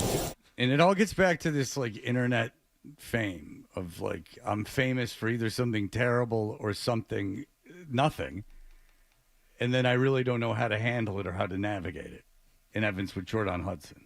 Going to the chapel and we're gonna get married. I said, you want to get married? Yes, he did want to get married. Hey, after Charlotte was on, we were talking about Belichick and Jordan and the Tom Brady statue thing. This email came in yesterday. And this is an argument I had with Zoe and Beetle at some point when we were talking about the Brady statue, who gets a statue. And I said, well, Belichick, he's not going to get a statue. It's absolutely Belichick will get a statue at Gillette Stadium. A couple years removed from that conversation now, is it still a deadlock that Belichick one day gets a statue at Gillette Stadium? There's zero chance that he's getting a statue at Gillette Stadium. None. Cameron emailed about it. He said when Bill gets his statue, maybe it should be him balancing Jordan on his feet on the beach. So you do get that action thing. It's Barry Sanders-esque. You get the action photo. It's Bobby Orr. It's an action shot. No, it should be him. It should be him on his phone wiring money to whoever's having sex with him. Like the Giants should put out one when a statue of him buying the brownstone for the secretary, a $2 million brownstone. Him sitting at a desk signing escrow papers. Yeah, like him just handing money over. Yeah. Yeah. Anything you want. What's $7 million? Thank you. Oh, you're in business with this finance guy? Yeah. Sure. How much longer before he's feted and celebrated and honored in that way at Gillette Stadium? As long as the Crafts own this franchise, that would be never. I can tell you that there, in my opinion, from just everything I've gleaned from anything I've ever known, there's no way that he's getting a statue. There's none. Nope. Nor is it that big a deal. Like you don't have to get. No. I'm not saying it's a good argument. Yeah, but 3 years ago, it was an argument. No, I know. No, I'm not. I like the exercise. That's not the point. It's just that you don't. What I'm saying is that you don't have some innate right to a statue. There's places that just don't have any statues. There's athletes that don't have statues of themselves. You don't have to do it. And so, I wouldn't put a statue of Belichick up. I don't think, to my knowledge, they don't like him. Yeah. To my knowledge, they don't overly respect him off the field. If you've been paying attention just casually in the last 2 years, that's obvious. Yeah, they don't like each other, and I don't think that they have. I don't think that they have a great deal of respect for his intelligence when in non-football matters. That's my hypothesis, if you would. All right, let's finish things up. Zoe, it's almost over. My daughter, who's coming in twice a week, Thursday will be her last day. And mercifully, this whole exercise for you will be over. She's watched so much YouTube here. It's so valuable for her. All right, we'll be back in just a moment. Essential Sports.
It's just training camp for tailgate season. And Patriots training camp is where the Sports Hub will be as the team gets ready for a new season with a new coach, Mike Vrabel. Keep it on the Sports Hub, and we'll keep you up to date with all things Patriots. 98.5, the Sports Hub. Is elongating. Weekday morning. Here goes Hardy.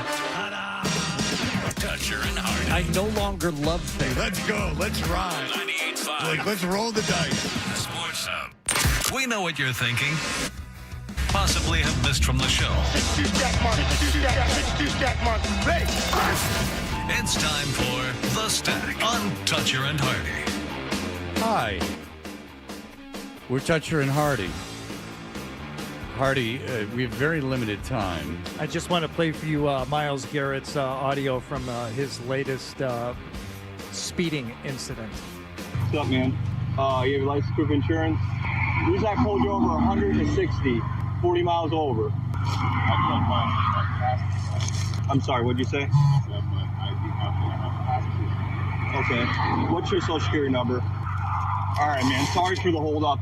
It took a while to get your information back on the computer since it was out of Texas. Unfortunately, I do got to issue a citation, okay? It was 160, 40 miles over. Which follows up his 60 and a 45 that resulted in a rollover crash. If you go back to April of 2020, he was doing 100 in a 60. He's also been cited for 91 in a 60, 99 in a 70, and the creme de la creme, 120 miles an hour in a 70-mile-an-hour zone. Now, a car that goes 120 is impressive. How many times do you think you've gone over 100 in a car? Twice.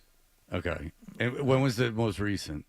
Oh, Jesus, 30 years ago? Okay, I'll tell you, you get on that Florida Turnpike, and I dare you not to go 100. No, I've done that. Alligator Alley, I've done that. There's no exits. It's absolutely terrifying. If there are any cops out there, you can see them 4 miles away. Yeah, John's right. It's flat. It goes through like essentially the Everglades. Yep. There's no exits. Right. None. You're like 20 miles from every exit. Yep. It gets surreal. And there's no one on it on several occasions. I defy you. I had a rental car recently. It stopped at 99. There was some governor on it that made it stop at 99. When I rent a car in Vegas and I'm going up to play golf at Paiute, there's a good stretch of highway there where you can just open it up and there's just no one cares. It's fine. Yeah, like I wouldn't ever on like 95 here go because that's just irresponsible.